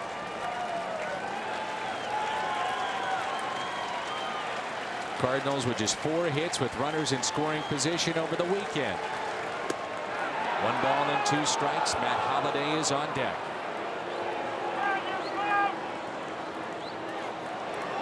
See one of those patented opposite field shots.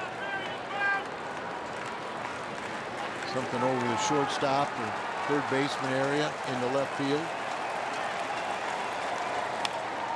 There it is, opposite way, but that'll be caught. Braun is there, time to stretch. Good ball game, pitcher's duel, no score.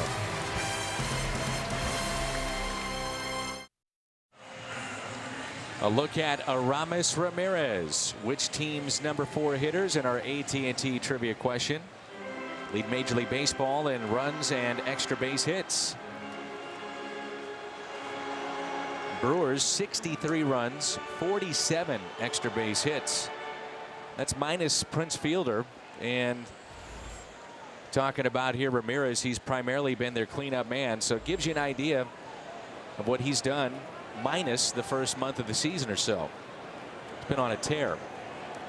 It's 4 hits aside. And Ramirez takes a pitch upstairs. Big inning here for Lance Lynn. He has Ramirez, Corey Hart, and Ricky Weeks still throwing hard. And Ramirez is 0 for 2. Called out on strikes and also popped out to short. And in Ramirez's career against St. Louis, see Cardinal pitchers to a .302 average, 29 home runs and 110 RBIs. It's about a full season's work. Probably. 1-1 pitch. Lance Lynn has made a living out of pounding that outside portion of the plate tonight. Third time he sees a starter. Great numbers for Ramirez, near 400. That pitch exploded in on his hands. It's popped up, playable. Craig is there for the first out. And as soon as you talked about him pounding the outside part of the plate, you keep a hitter honest by running one in on his hands, and a great result.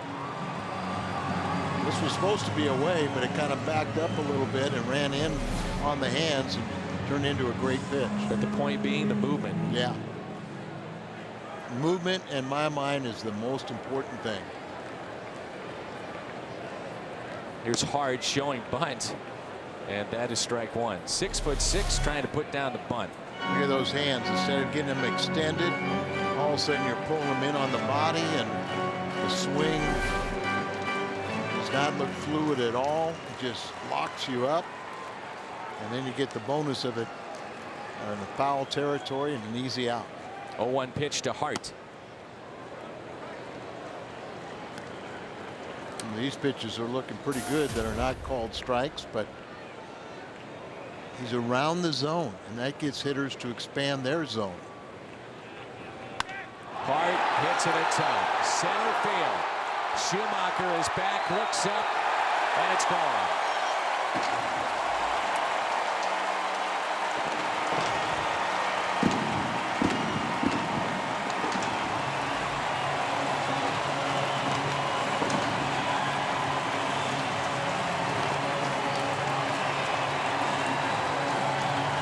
Corey Hart hitting now 8 home runs and a little less than a year against Cardinal pitching.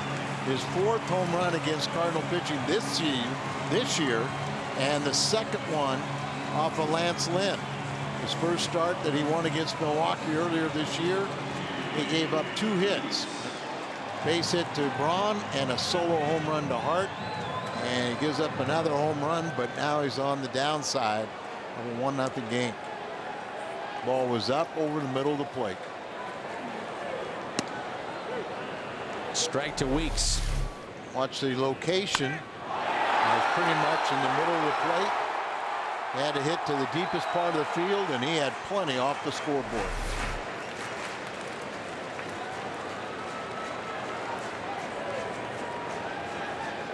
So Hart with his 17th home run, RBI number 41. Ground ball to short for Kyle with it. 2 away. Just the 5th hit of the night allowed by Lynn.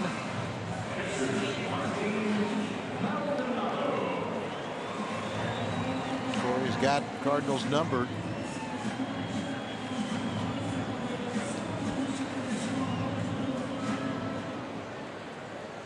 See, runs allowed versus the Reds over the weekend.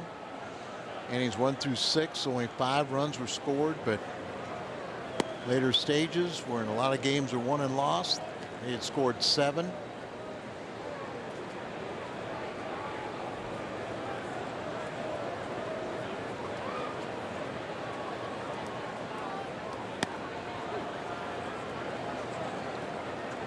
Martin Maldonado, 1 ball, 1 strike.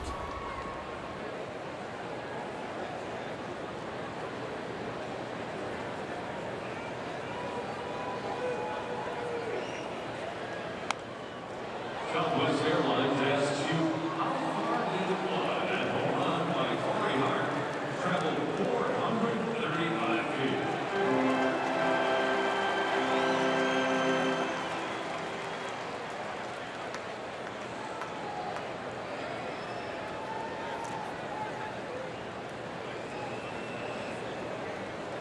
One ball and 2 strikes. Couldn't catch up, still throwing hard. 95 at our gun.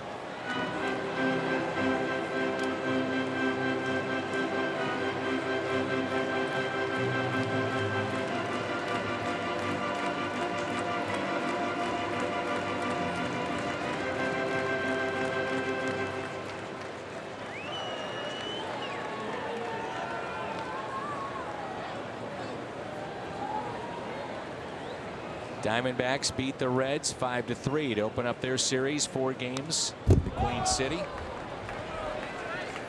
Pirates down 4-1. That's in the 6th. So this turns out to be a game where you can pick up a little ground as Lance Lynn is at the century mark in pitches. That's the way you look at it, Dan. Is all right, get back one of those you gave away over the weekend. You're going to have to come from behind. And remember, too, we talk about how volatile their bullpen is. Ooh. It's been set up outside. Sometimes Molina sets up so far outside, you hit his target, but it's outside. Cardinals 0 for 12 with runners on base tonight. That's one of the storylines. Go back inside and gives up a base hit. Lynn screaming in the direction of Bob Davidson. He wanted that strike call, didn't get it, had to go back in a little bit more, and he's upset. The ball is up over the middle of the plate. And now Derek Lilliquist, maybe seeing what you just said, Dan, go out there and calm him down. 1-0, you can come. It's tough enough. See, that's right up, right above the belt and a very hittable pitch. Great to show emotion, but have it under control.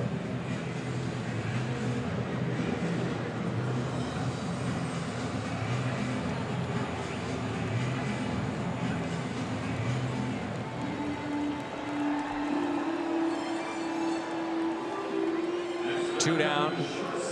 And it's Cody Ransom. First base is open. And then you'd have a decision to make with Mike Fiers if you'd let him go. I think they've got it. They'd be happy with how far they've gotten.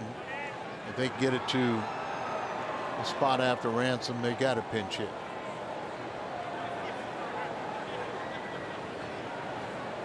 Mike Fiers from Broward College and Nova Southeastern University. If you can pitch, they'll find you. 22nd round pick back in 2009.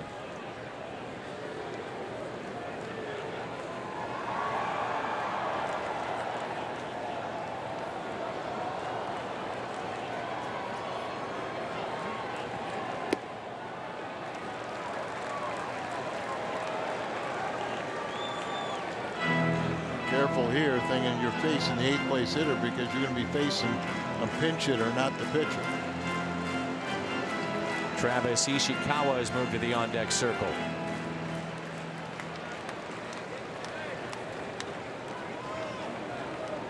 former Giant.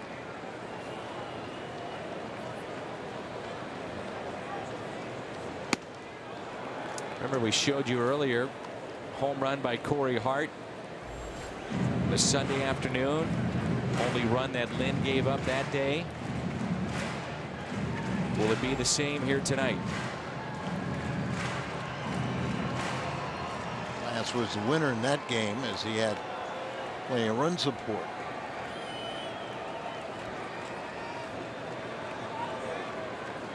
Those 7 innings, give up 1 run, you're supposed to win those games.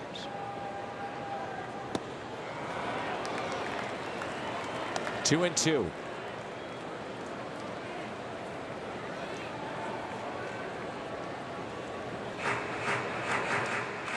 A good location, and Ransom really having trouble catching up.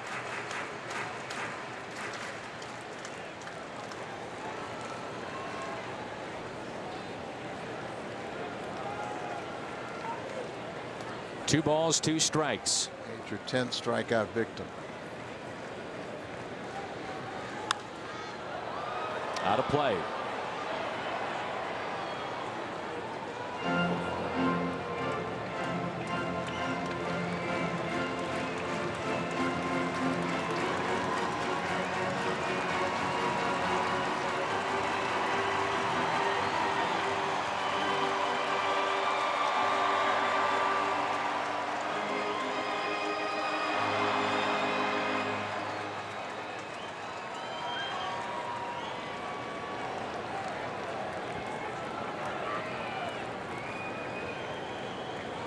Two pitch.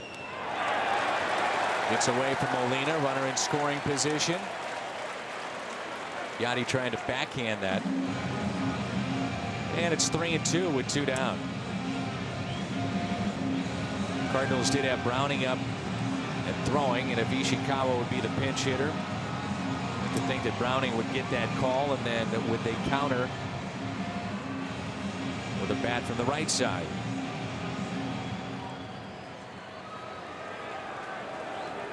You know, a lot of times, you know, you're going to see a breaking ball here on 3-2, but I don't think he can catch up the fastball. I want to speed up his bat.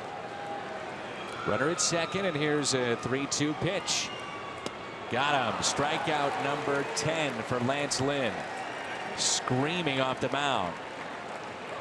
No look, though, in the way of Bob Davidson. Bob Davidson couldn't do anything about this. The long ball. Corey Hart into center field. No doubter. 1-0 Milwaukee.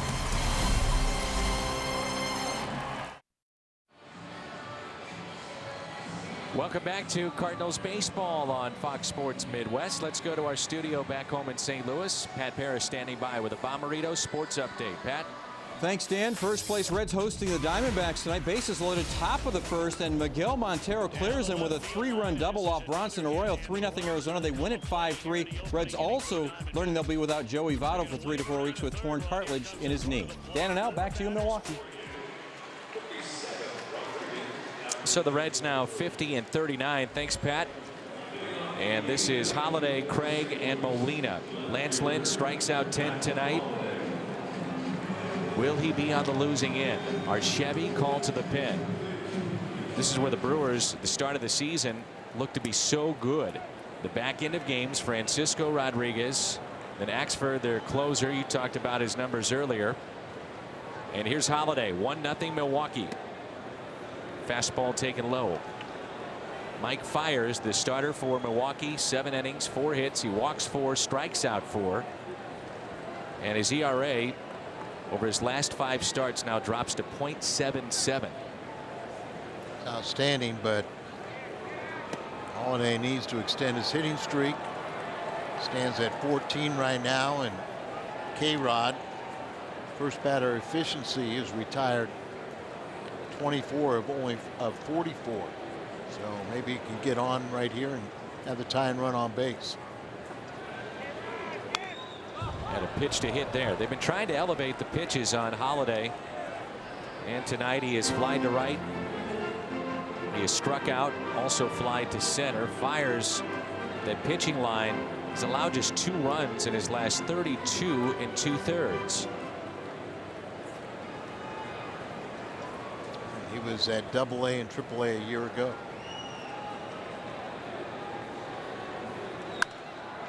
There's a shot into right center field that extends the hitting streak for Matt Holliday. It's up to 15. Matt will tell you that he'd rather make sure, it's nice to extend it, but he also wants to see the victory. Corey Hart is our Schnucks difference maker tonight.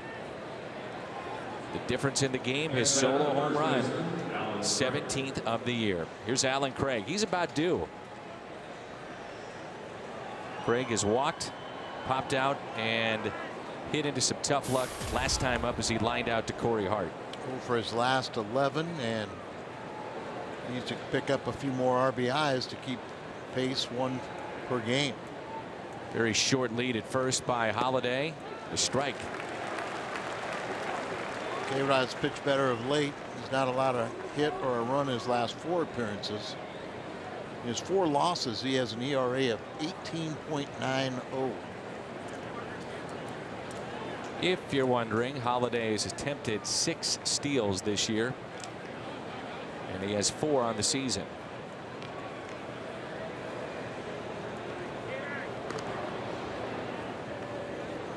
K-Rod is slow to the plate, but you'd almost have to think Holliday would have to be able to walk down there to second in order to steal right now in a 1-0 game. Cardinals still looking for that first hit with a runner on base tonight.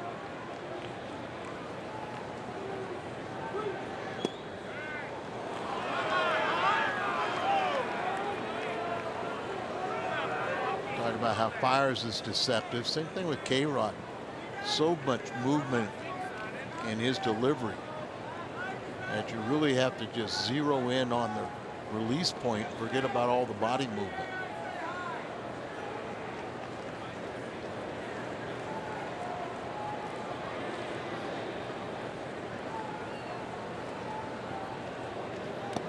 That's in the dirt.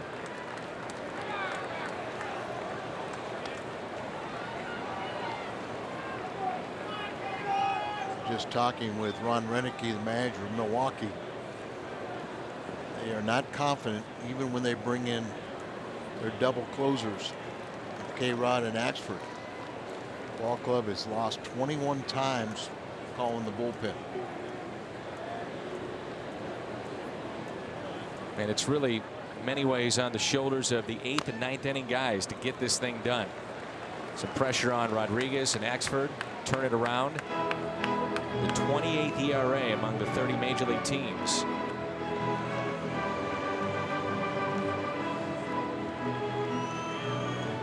Brewers have been asking their starters to go deeper into games. They get that tonight. Milwaukee leads the major leagues in strikeouts.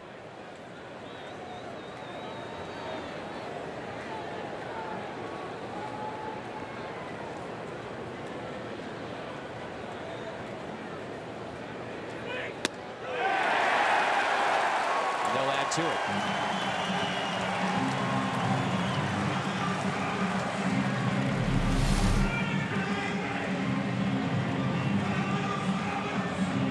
Too close to take. Tough pitch, pitcher's pitch there, but got to guard against it. Here's Yadier Molina. We know Rodriguez as the closer of the Angels. Also the Mets. Record for saves in a single season with 62. Did that back in 2008.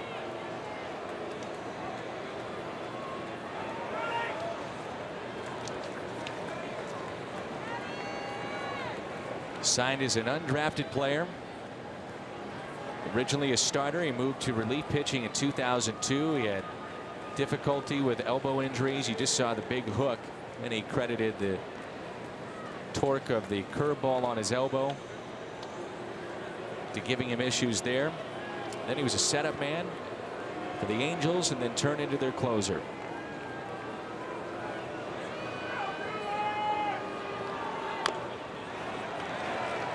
Beltran and Berkman both on the bench for Mike Matheny tonight. We know Carlos knows Rodriguez quite well. Their days in Gotham. Carlos is 0 for 2 against him. Yachty is 2 for 6.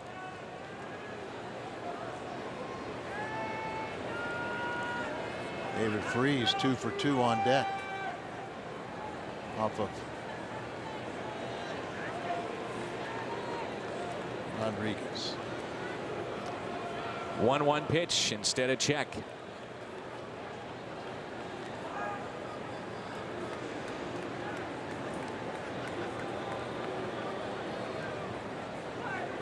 From Venezuela. Big gap out in left center for Yachty, but used to see so many hits to right field like his double earlier. 1-1 pitch. 1 ball and 2 strikes. There's talk that Rodriguez could be on the move with the trade deadline looming. Surprised many around baseball that he resigned and accepted arbitration from Milwaukee to come back. And accepted the fact that he would not be the closer. That's right. Here's a 1-2 on its way.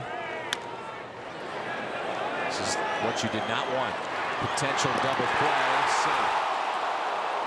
Weeks, great effort at second. Yachty hustling down the line, and that extends the inning. In between whether to flip it or take it himself, did the latter and came up just short at first. And it's a tough call, and the fact that Yachty hustling all the way just pays off. Shortstop's right there looking at that. Probably should have flipped it to his shortstop. Very close call at first. And I think he's safe.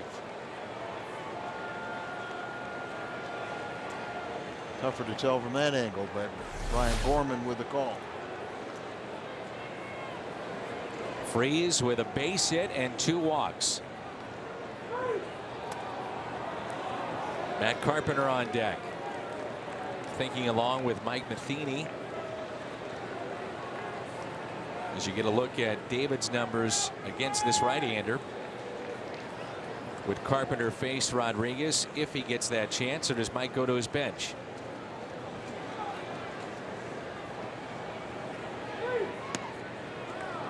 Two balls and no strikes.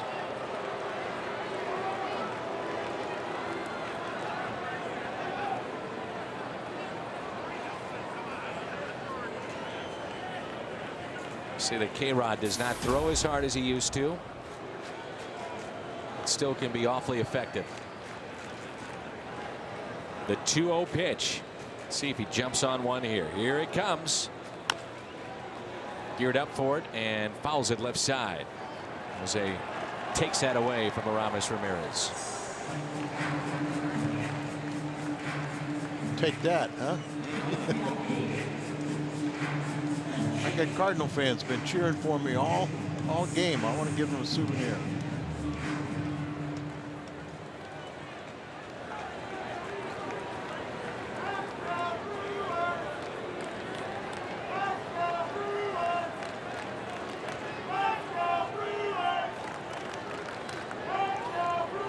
The 2-1 pitch. Freese. Couple of hops to second. Bottom of the 8th rolls in when we come back. 1-0 Milwaukee.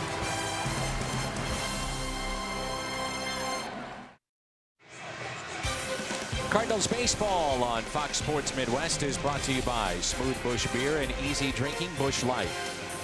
And by Taco Bell. Taco Bell. Live Moss.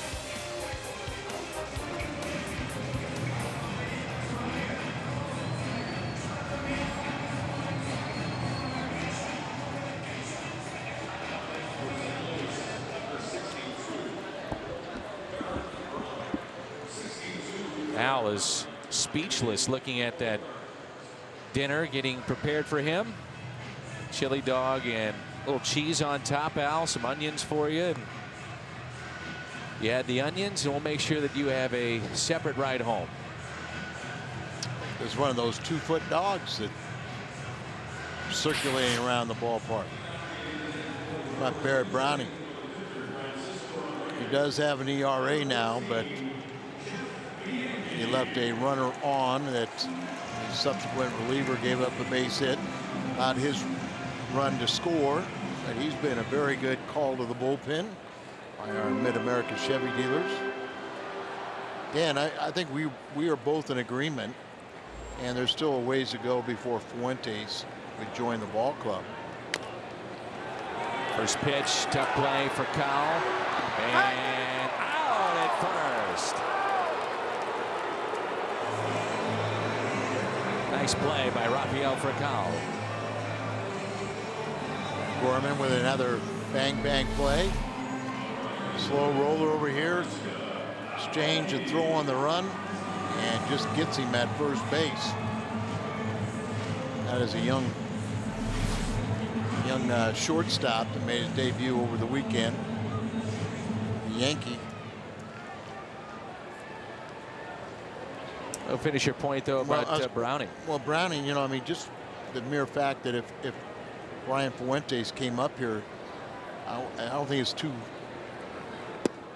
just an easy thing to say, okay, Browning goes down. You know, he has shown that there's no reason. He's 27 years of age. He's paid his dues. He was the lone all-star from Memphis this year at AAA. He was saying before the game that he's developed 2 different pitches that he worked on in spring, and he just gave the numbers. He said, I wasn't getting any younger. I needed to figure this thing out. So he tried something different, and it's obviously worked. Yeah, lefties are 0 for 8 against him. Righties are now 2 for 12. That's a nasty pitch right there. Yeah, he's got a very good breaking ball. He doesn't throw hard, but he has great confidence in spotting his fastball. He's not afraid, and he doesn't walk anybody. And when you're talking about a reliever, if you can not walk people, you're halfway, you know, to the point of getting people out. And right now, they're not really hitting them. As we talked about earlier, he's been throwing strikes in his appearances. He's yet to walk a man.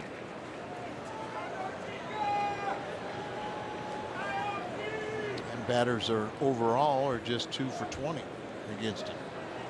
So they threw 7 in Colorado, and Pirates down 4-1. Told you earlier, Arizona beat Cincinnati, so one of these teams will gain some ground. That just missed outside, 3-2.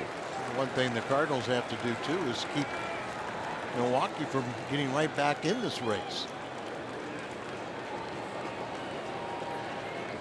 Since the All-Star break, the Cardinals over the weekend and again tonight, just 4 hits with runners in scoring position. First walk by Browning in his big league career. Aoki is on here in the bottom of the 8th with 1 down. This copyrighted telecast is presented by the authority of the St. Louis Cardinals and may not be reproduced or retransmitted in any form, and the accounts and descriptions of this game may not be disseminated without the express written consent of the St. Louis Cardinals.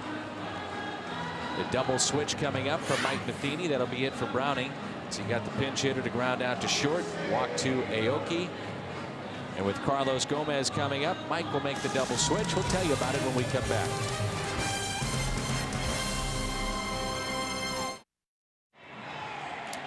Key hits against the Cardinals the last 3 ball games, and you go back to the game at Cincinnati on Saturday. Ludwig walk-off homer in extra innings. Then yesterday, Scott Rowland late in the game in the 8th off of Mitchell Boggs with a 2-run single. And tonight, lone run, Corey Hart and his home run.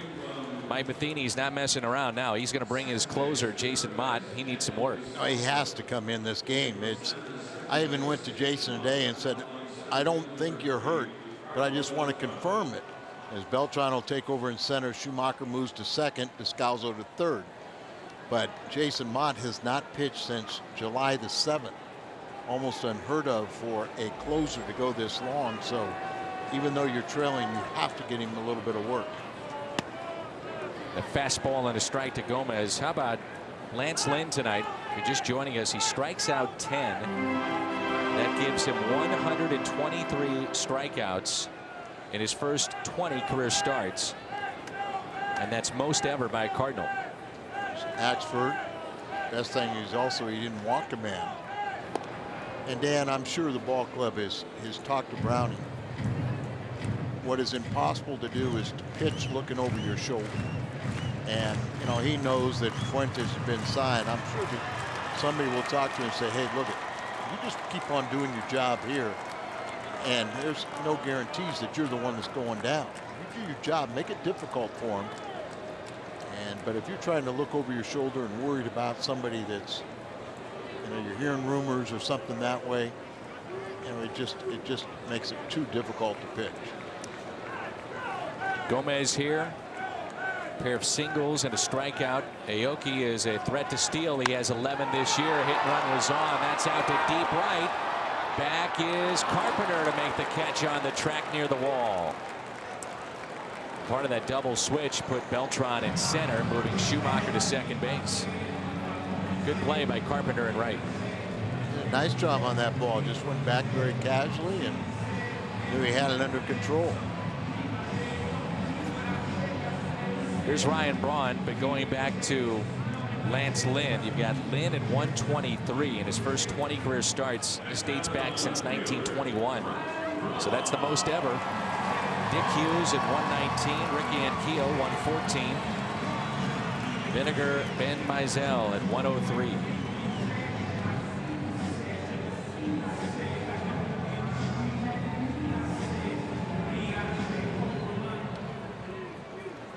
The Brewers have 3 players in double figures in steals. Aoki with 11, Braun with 16 to lead their team, and Gomez with 11. Takes it to right center. This could be trouble. Aoki can run. He's on his way to third. The throw to the plate, not in time. Braun to third and in there safely. 2-0 Milwaukee. They've been pounding the outside corner on Ryan Braun, and in this at bat he makes the adjustment, hits it to right center, picks up the RBI. 2-0 Milwaukee. That ties it with Beltran for the most in the National League at 65. Plugs the gap, goes all the way to the wall. Aoki said runs the ball well. Schumacher playing at second now, and much stronger throwing arm, but it didn't really matter. And Dan, this is just kind of a, you know, you're hoping that Mott comes in here and doesn't get roughed up, but it's not surprising after not pitching since July the 7th. You're just trying to throw strikes, let alone quality pitches. Ramirez with a pop up into center field, backing up Schumacher, calls for it, makes the catch. Carpenter, Beltran. Coming up. Cards down 2-0 as we head to the 9th in Milwaukee. Coming up after the game on the post-game edition of Missouri Lottery Cardinals Live, Pat Paris and Cal Eldred are back in the studio. Cal gives a scouting report on the newest Cardinal, Trevor Rosenthal. We'll have a full breakdown of Lance Lynn's night, plus we'll get Mike Matheny's post-game thoughts as well. John Axford on to try to close it out for Milwaukee. We head back to the booth and Dan and Al, guys. All right, Jim, thanks. It won't be easy for this right-hander. Got Berkman coming up. We're going to use him off the bench. And Axford, 16 saves and 21 opportunities. Matt Carpenter due up. Then Descalso's spot, and that'll be Berkman, and we'll also see Beltran. So won't be easy here in the top of the ninth.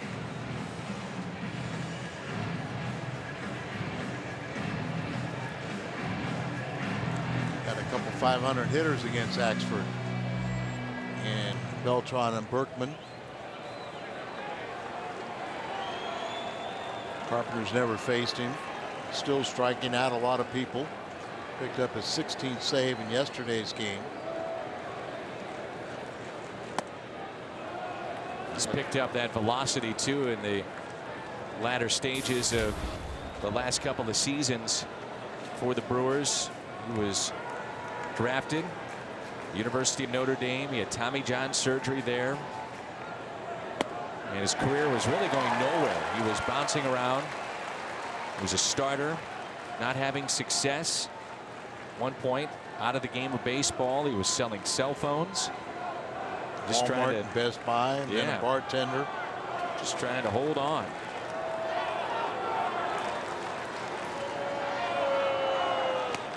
Had a remarkable year last season. The National League Low Age Relief Man of the Year.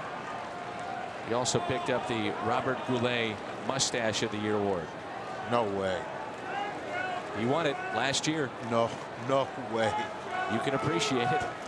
Man, jealous. 2-1, and Carpenter hits it out of play. 2-2.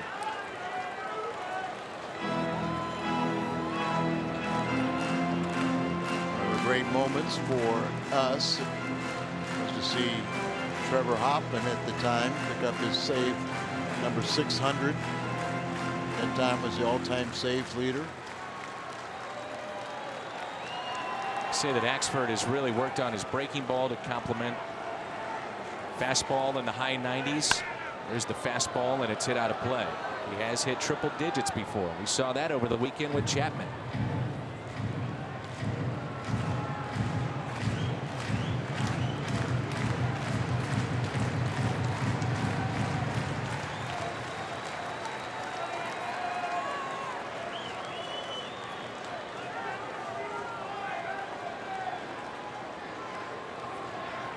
The 2-2 pitch.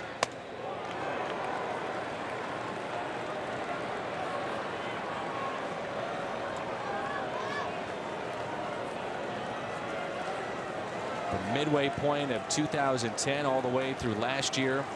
Staggering 93% success rate for this right-hander. It's 46 of 48 save chances last year. Tied Kimbrel of the Braves in the National League lead in saves.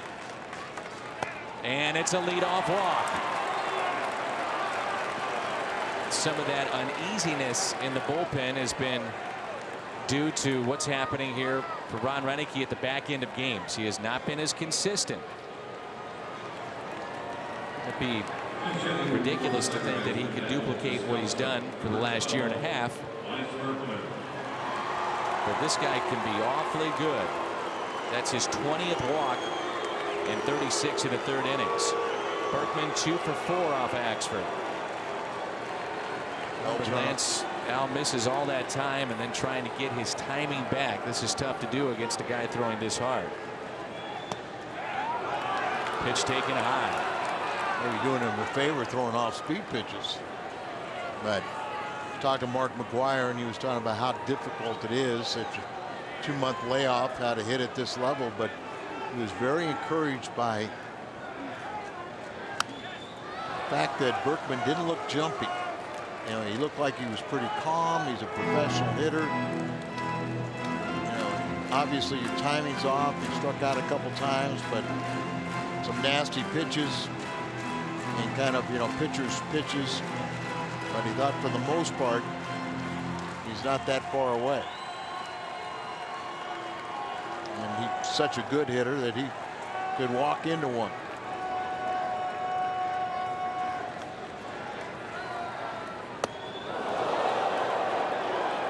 Just walked into that. You don't want to walk into that one up there. No. No, just not where he wanted it, but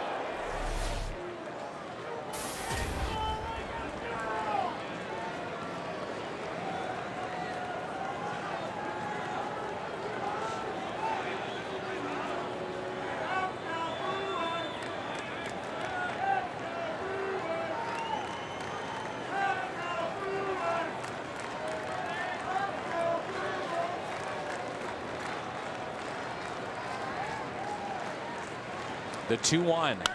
Berkman out to center. And the catch is made. Carpenter back to the bag at first.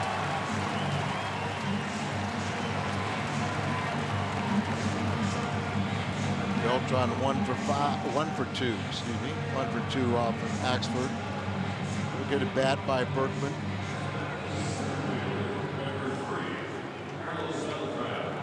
Here's Beltran. 1 out, 2-0 lead for Milwaukee. Tying run at the plate. Been in a homer drought. John Axford, after not converting, save that eventually snapped his streak. His wife went into labor that night. Game went into 13 innings. And he left a note for the media saying, "I'm telling the truth. My wife is in labor. Sorry, guys. Cliche, cliche, cliche. I'll make sure and give you the real answers when I get back." I don't know if I'd take that much time to write the note. 1-0 pitch.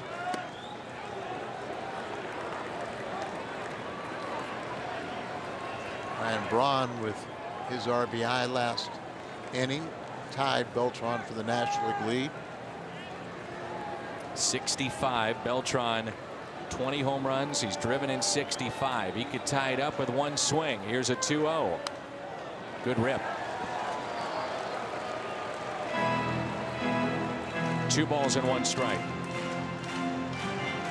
Beltran hadn't hit a home run since we were in Kansas City. I mean, during the regular season.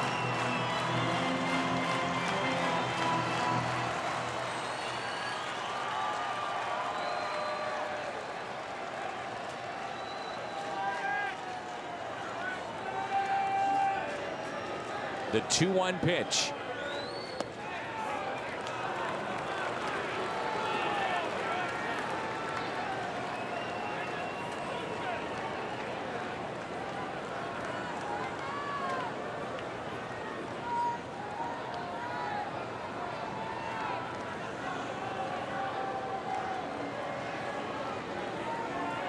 Three-one to Beltran. In the air. Right field. Aoki is back and makes the catch on the track. Just missed it.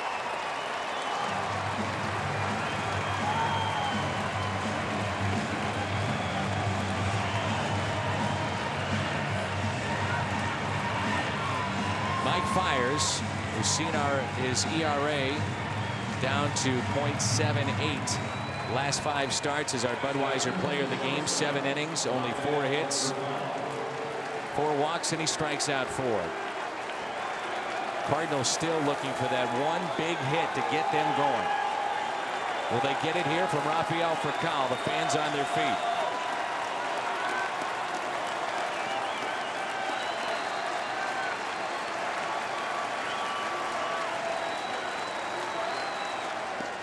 Breaking ball taken low. He has not been able to locate that pitch. Axford got the call to join the Brewers in 2009. Back in the minors to start 2010. Back up and hasn't looked back. 1-0 pitch. One thing about Furcal and his home runs, hasn't hit many, 5 this year, but going back to his time when he got to St. Louis, majority of those have been against Milwaukee. I think he had 5 against Milwaukee last year. Something like that. 2-1. Schumacher's on deck.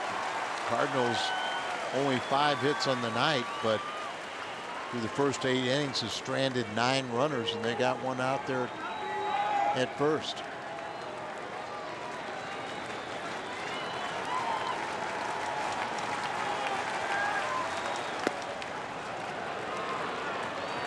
Falling behind again, 3-1.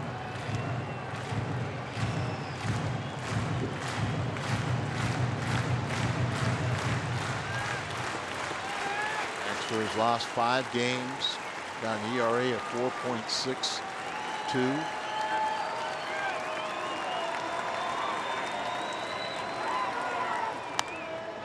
Three and 2.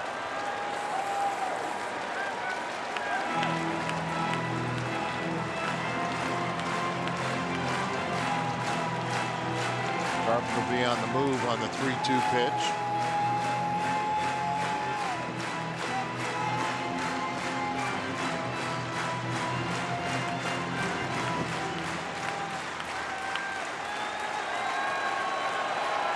Redbirds down to their final strike.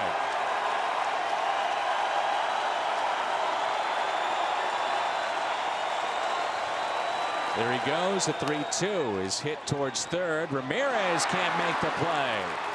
The tying runs are on base, and Schumacher will represent the go-ahead run at the plate. It's a base hit all the way as Ramirez had to take a couple steps back and backhand this ball with Alfie's speed.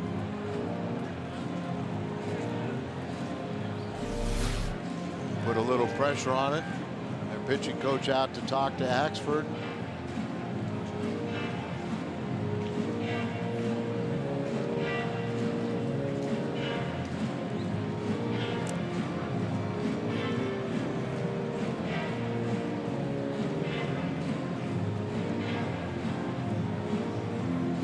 Schumacher tonight has been on base twice with a walk and a single. Wouldn't this be the perfect time for his first round tripper?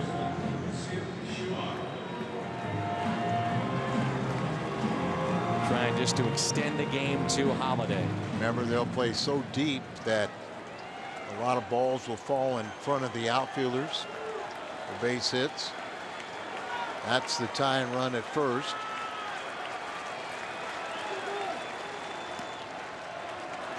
Little high.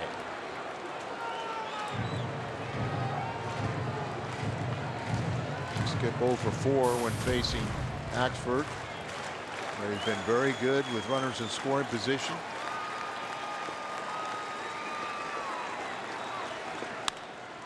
One ball, one strike.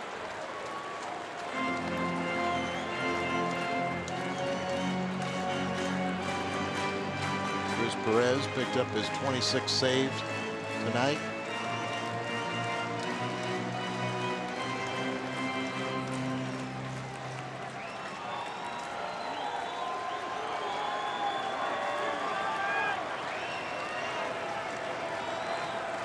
Here's a 1-1 pitch to Schumacher. And again, the Cardinals down to their final strike.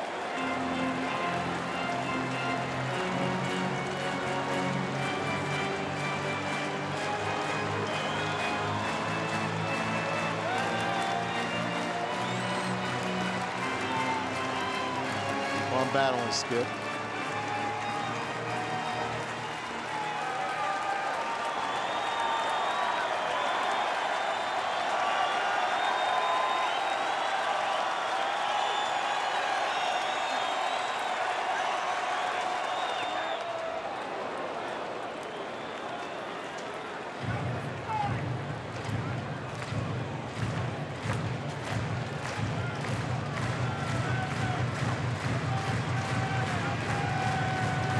Yesterday and another 26 pitches here tonight.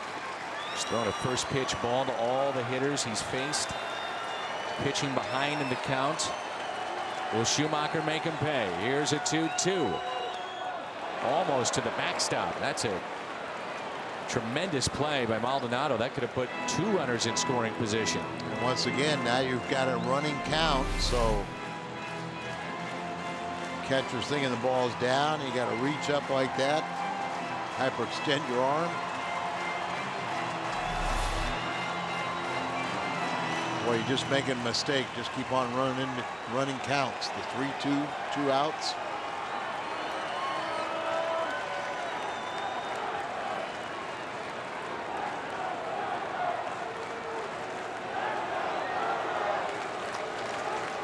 Call will be near second base as the pitch crosses the plate. The fans battling back and forth with their chants. Holiday, will he get a shot? He's on deck. Runners will go on this pitch. The 3-2. And it's an off-speed pitch. He walked him. To bring up Holiday. The base is loaded. Matt Holiday extended his hitting streak his last time up. And that was in the 8th. At 15 games now. The base is loaded. Holiday, Axford. It's Carpenter, Furcal, and Schumacher all aboard. At 1 for 7 against him. Was a double.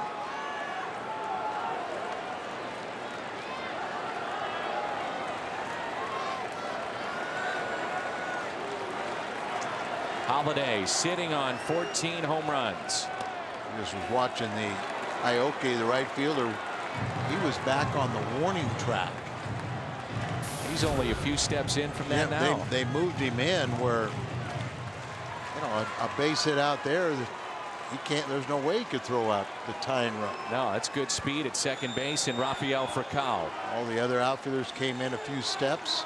1-0 pitch.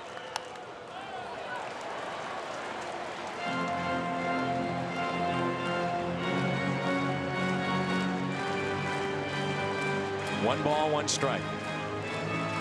This year with the bases loaded, 333 average for Holiday. And Matt against this right-hander, 1 for 7. That one hit is a double. He's also walked 3 times.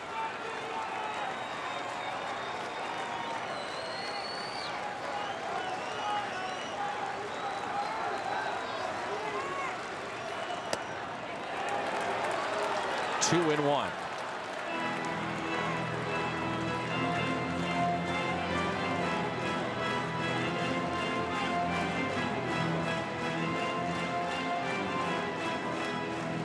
Had a good RBI guy, just relax up there. Pressure's really on Axford the way he's pitching.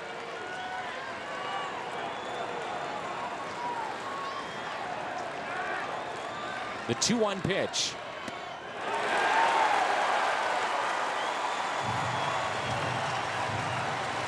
And again, here we go. Cardinals down to their final strike. It's been a good omen so far, Dan.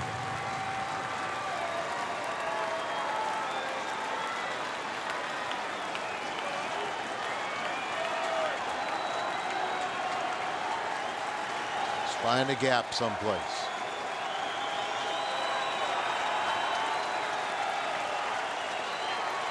The 2-2 pitch. Ground ball right side. It's a base hit. 1 run is in.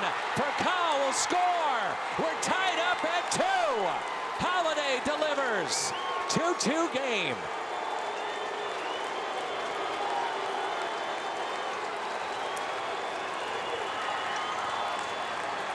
Well, we thought Aoki would be tested with a line drive out there, but we said playing so deep, there's no way he could throw out the tying run at second base from second base. And just kind of a bleeder through the right side, but produces 2 RBIs. Now up to Alan Craig to win it. But here's the little, finds a hole in the right side. Carpenter score. Furcal comes around from second. He's sticking with him. A curveball and a strike. It's been command issues for Axford this year, in particular fastball command. And that's the first batter that he's gotten ahead of in this inning, and that's Craig.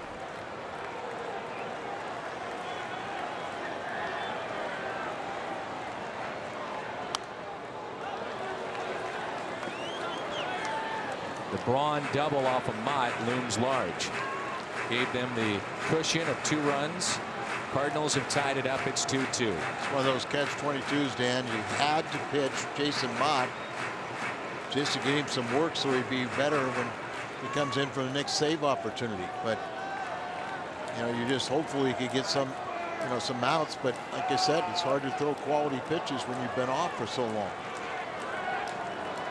Holiday with RBIs 58 and 59 to tie it up. 0-2 the count here on Craig. Little looper out to left. That ball will get down. Schumacher will score. Craig delivers, and the Cardinals have the lead.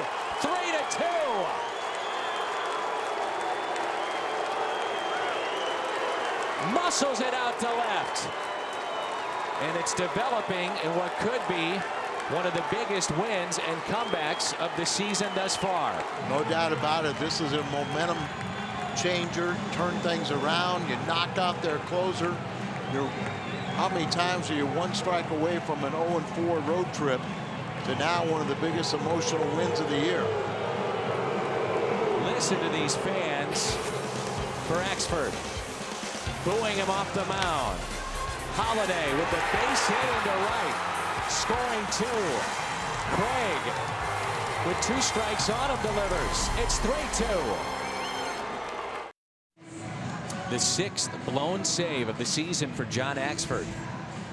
The Cardinals have the lead 3-2, and something positive needed to happen here for Alvin Craig, and it does. Musses it out to left, and Schumacher, who had drawn a walk, he was down to his final strike a couple of times, comes in, and that's the go-ahead run. Will it be the winning run?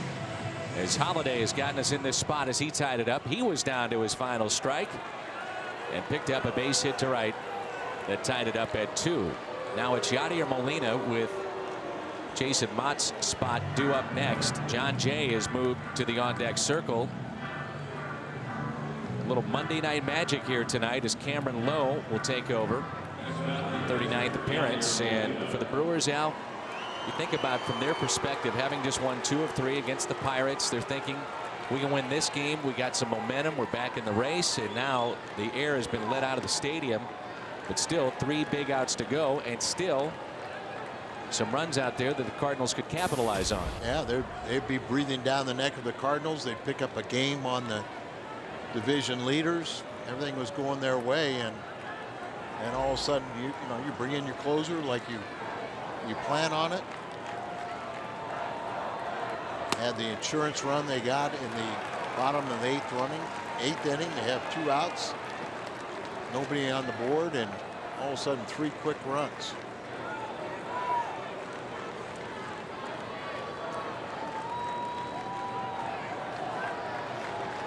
One pitch to Yadi. The fly ball into right center. Carries near the track, and the catch is made by Gomez. More boos here at Miller Park. 3-2 St. Louis. Still 3 outs to go. 3-2 St. Louis. Could this be a momentum shift not only tonight but in the season? Very well could be. It sure could be. And Corey Hart had the big home run off of Lance Lynn, gave him a 1-0 ball game. Now I believe that just because Jason Mott did throw last inning, I think things are going to be so much better for him this inning. Just regroup, kind of get you feel like your teammates came back. He had not pitched since July the 7th, and that's almost unheard of for a closer. But due to circumstance, the All-Star break, the 3 close games in Cincinnati where you kept on holding him out for the come in and pick up a save, and never got that opportunity. So last inning a little bit rusty, but I expect him to be sharper now. Cardinals did have Rosenthal getting loose just in case Mott's spot came up. Wouldn't that have been something to make your debut? Yeah, we're going to take you a little non-pressure situation for you. The cutter. The strike to Hart. Milwaukee had a 34-4 record when leading after 8 innings. Cardinals were 2-34 when trailing after 8 innings. Fastball misses outside. Schumacher still in this ball game. Now you have Carpenter at third base. John Jay is in. He's in center. Beltran is in right.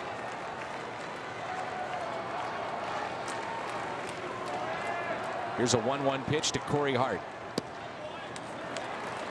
Hart with his home run broke a scoreless tie back in the 7th. It was his 17th of the year.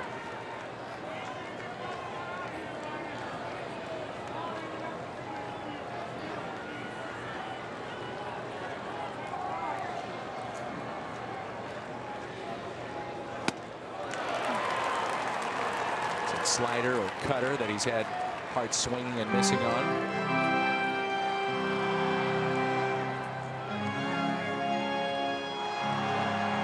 Majority of the Cardinal fans have stuck around, and they were rewarded in the top of the 9th.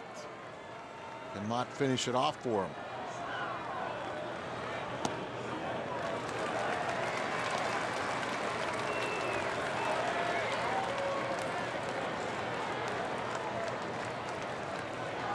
Always worry about a long layoff for a closer that you don't have command. Mott usually doesn't walk many. A 3-2 pitch. He got him. It's a strikeout. 96 from Mott.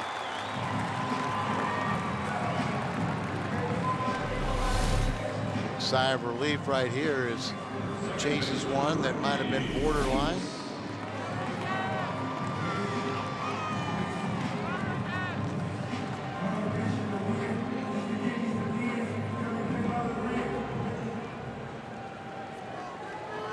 Weeks 1 for 3 on the season. Has really struggled. 0 for 4 against Mott. Pair of strikeouts.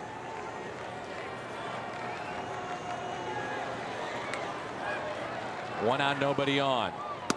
Weeks looks at strike one.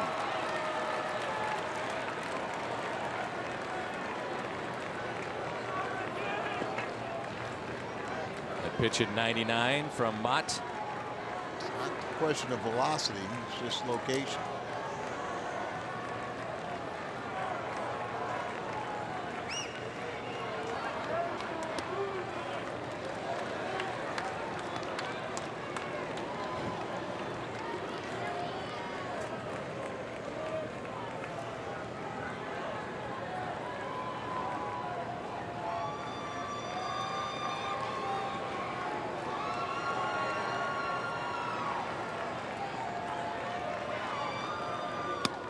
On the outside corner, strike 2. That pitch, to Bob Davidson's credit, has been called a strike more times than not tonight. That outside corner. We found that more times than not he's been right on, spot on with the strike zone.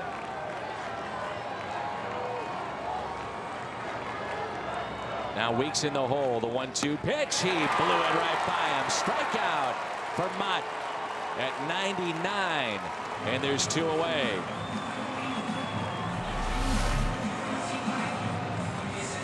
They're good velocity, 99 miles an hour, just throws it right by him.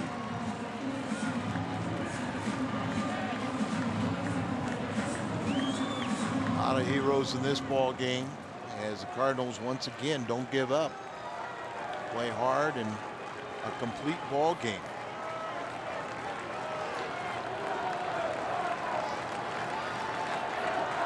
Two outs, nobody on. Martin Maldonado. Check swing, and he went. Cardinals may have gotten a break there at strike 1. Earning the breaks.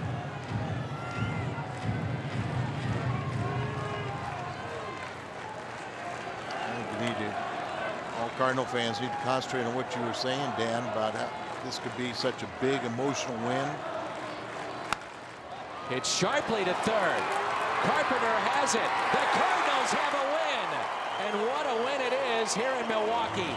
Down to their final strike.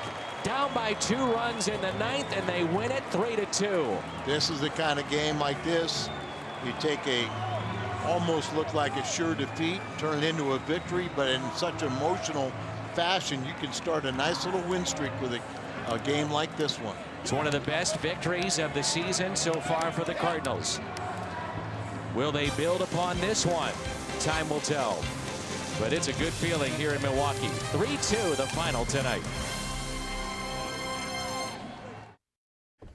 Game is over with a memorable Cardinals come-from-behind win in Milwaukee. Cal Eldred, pretty fired up about this one, ready to break it down on Missouri Lottery Cardinals Live. Cal, your thoughts? First of all, it's just really, really good for the Cardinals to get back on the winning track.